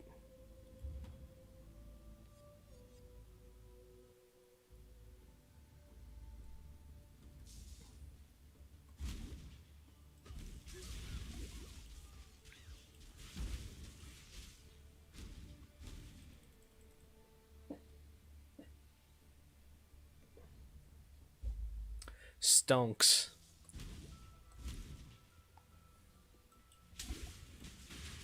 Stonks or nothing.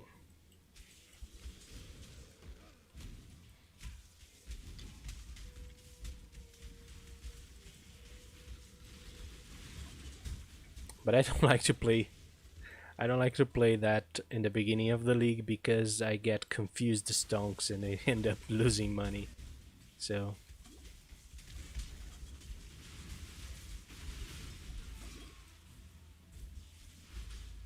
okay, we've got that one.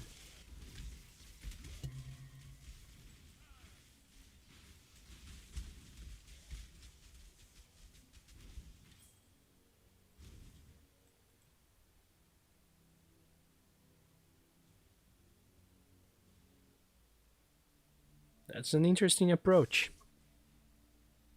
But how do you do the initial? So how many currency do you get until you start flipping? I know I don't want to review your strategies or anything. Sorry, but just curious.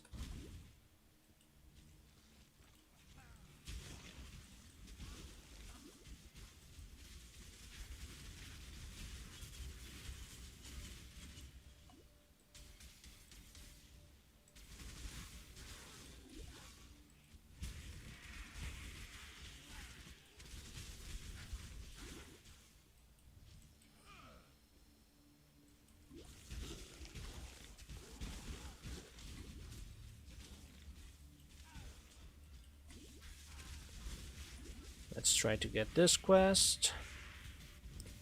Then we face the boss. I hate this level because the exploding minions do a lot of damage. Then I try to not face any of the content, just go through it. I know it's worse in the end, but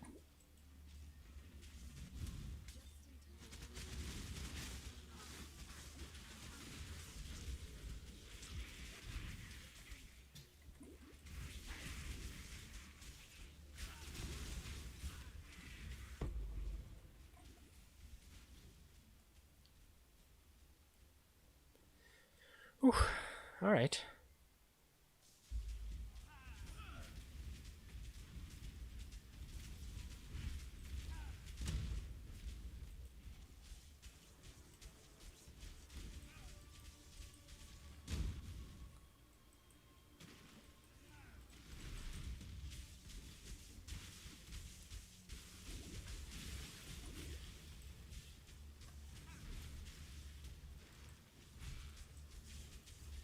Yogo! Die for once, Yogo. Oh, oh, oh.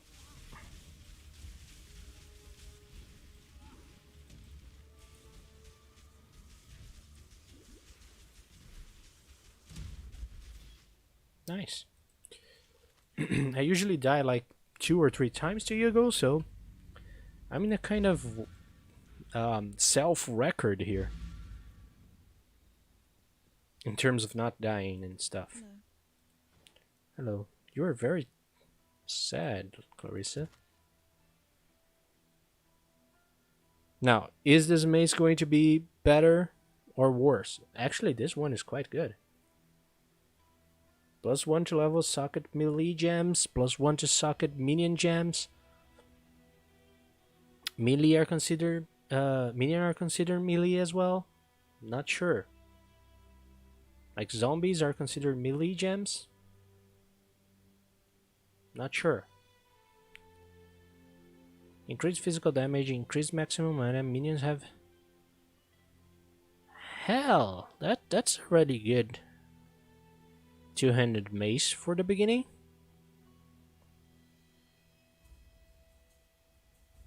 On double day 1, insane new players. People trade me like 200 alts for 100 chrome. 200 chrome from 100...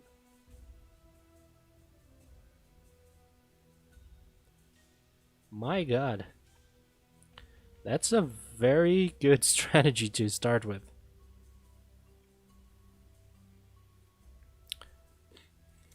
See you. Yeah, like every new league, there are tons of new players. And they just don't care that much. They don't know the values of things that much, so And they pick up everything on the ground, so they would have a lot of currency to trade.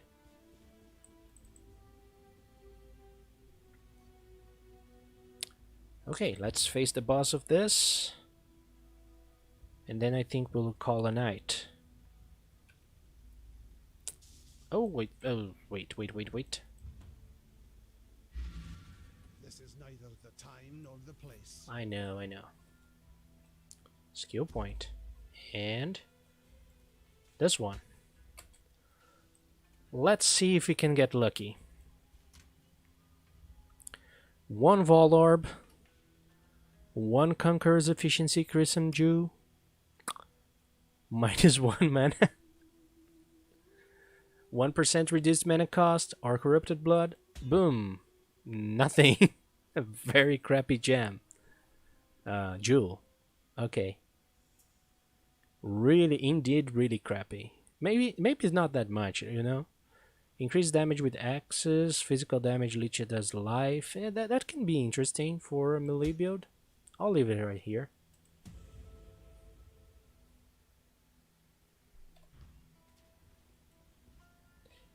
Anyway. Yeah, I'm going to get this point. And let's face the boss. It doesn't work for like Chaos Orbs, because Chaos Orbs are more likely to get a set value cause so much competition. Interesting. I've seen a target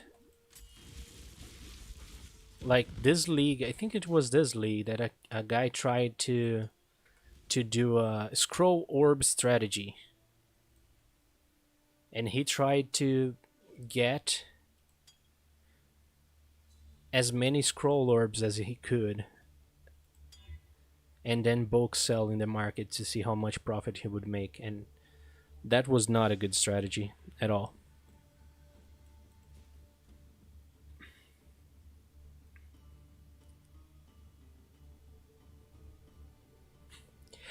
Well, or they can do math, or they can't use the tools properly, right? I mean, during the beginning of the league, there are a lot of new players, and new players don't exactly know how the tools work to search for the values of things and stuff like that. I was not aware until 2 leagues ago. I was not aware that bulk sell was a thing. And that you could have more value to selling bulk things in bulk. So, oh boy.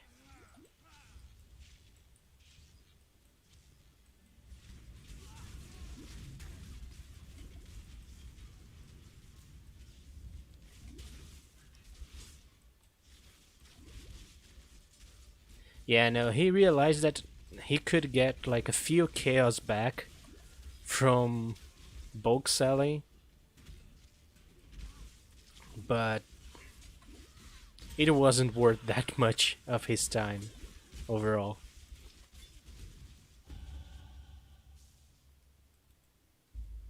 I just like to pick a lot of portal scrolls and wisdom scrolls in the beginning of the league, just so I don't have to worry about them anymore and not buy them.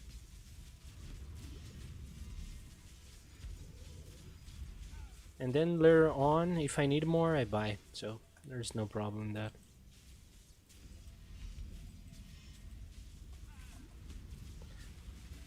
It's just, I find trading sometimes really boring.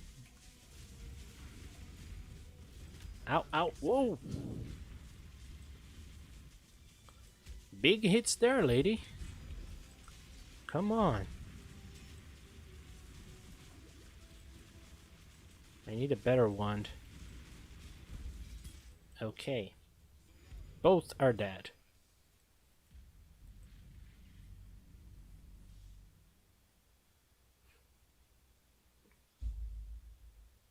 Selling armor scraps for scrolls. Yes, I also learned that this league. Okay, let's try to run a... Nope. Let's try to run a delirium here.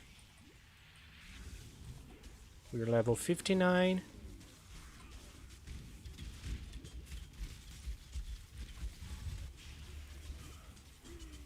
Okay, so things are still pretty strong.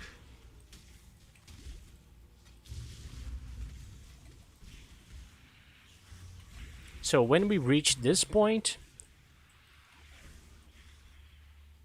there are two options. You can start searching for a tabula, which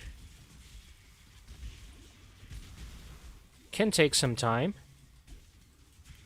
It might not even be as much powerful in next league because of all the gardening mechanics. Or we can... Ooh, a Chaos Orb. Nice. Or we can just keep moving on, finish the story mode. Cluster Jewel, nice. Finish the story mode and try to... Ow. Large Cluster Jewel.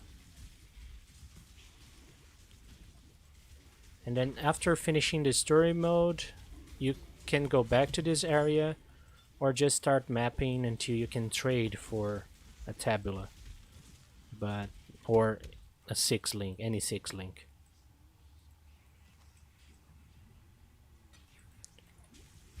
Or you can even try to go to Vol side areas to try to get 6 links from there.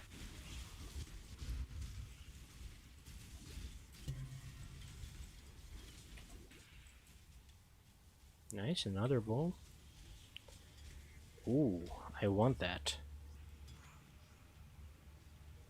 Ooh. Interesting.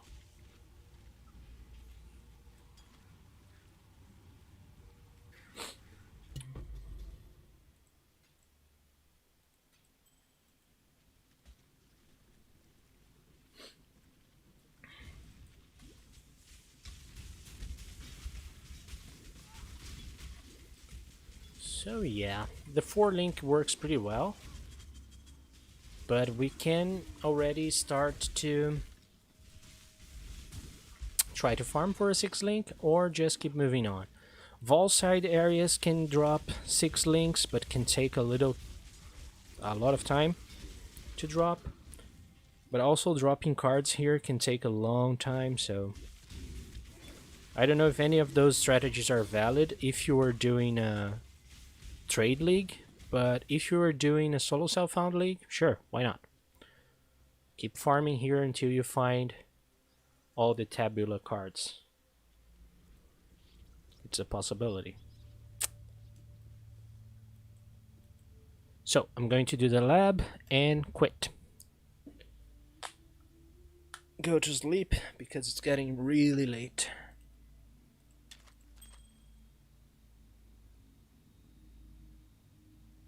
Cold and lightning resistances. Ooh.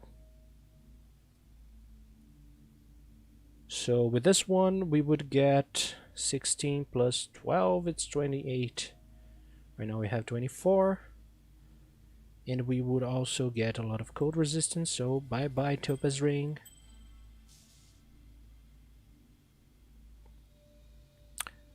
Okay. This one is quite interesting. I mean, 1,500, and with this one, oh, better, much better. Okay, what do I lose? Armageddon Brand. Okay, I'm not using Armageddon Brand anyway, so let's do it. What are the larger minions?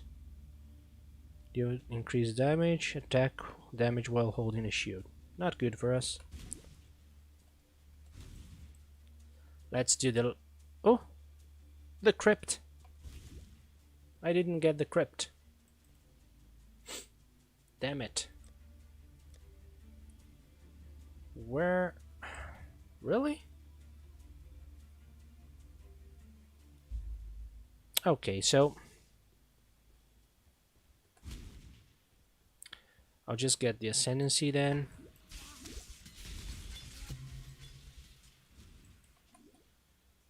The trial. Wait. Yeah, it can be down here. It's on level 1 again.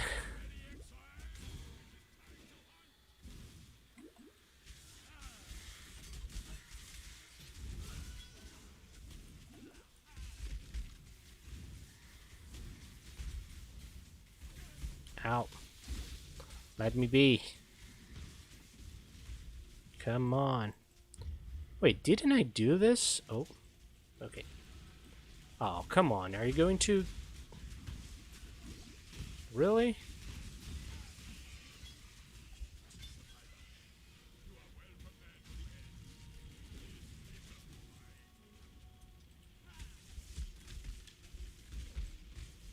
I was pretty sure I had done this one.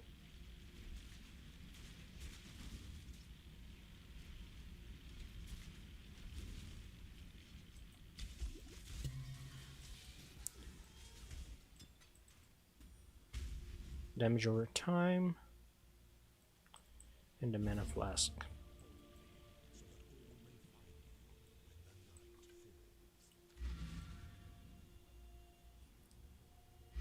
Alright, so since we don't get any significant buff, we'll probably get this mana, just because it's interesting to have this one because of Transfiguration of Mind and increases damage based on your mana. That's a good one to have.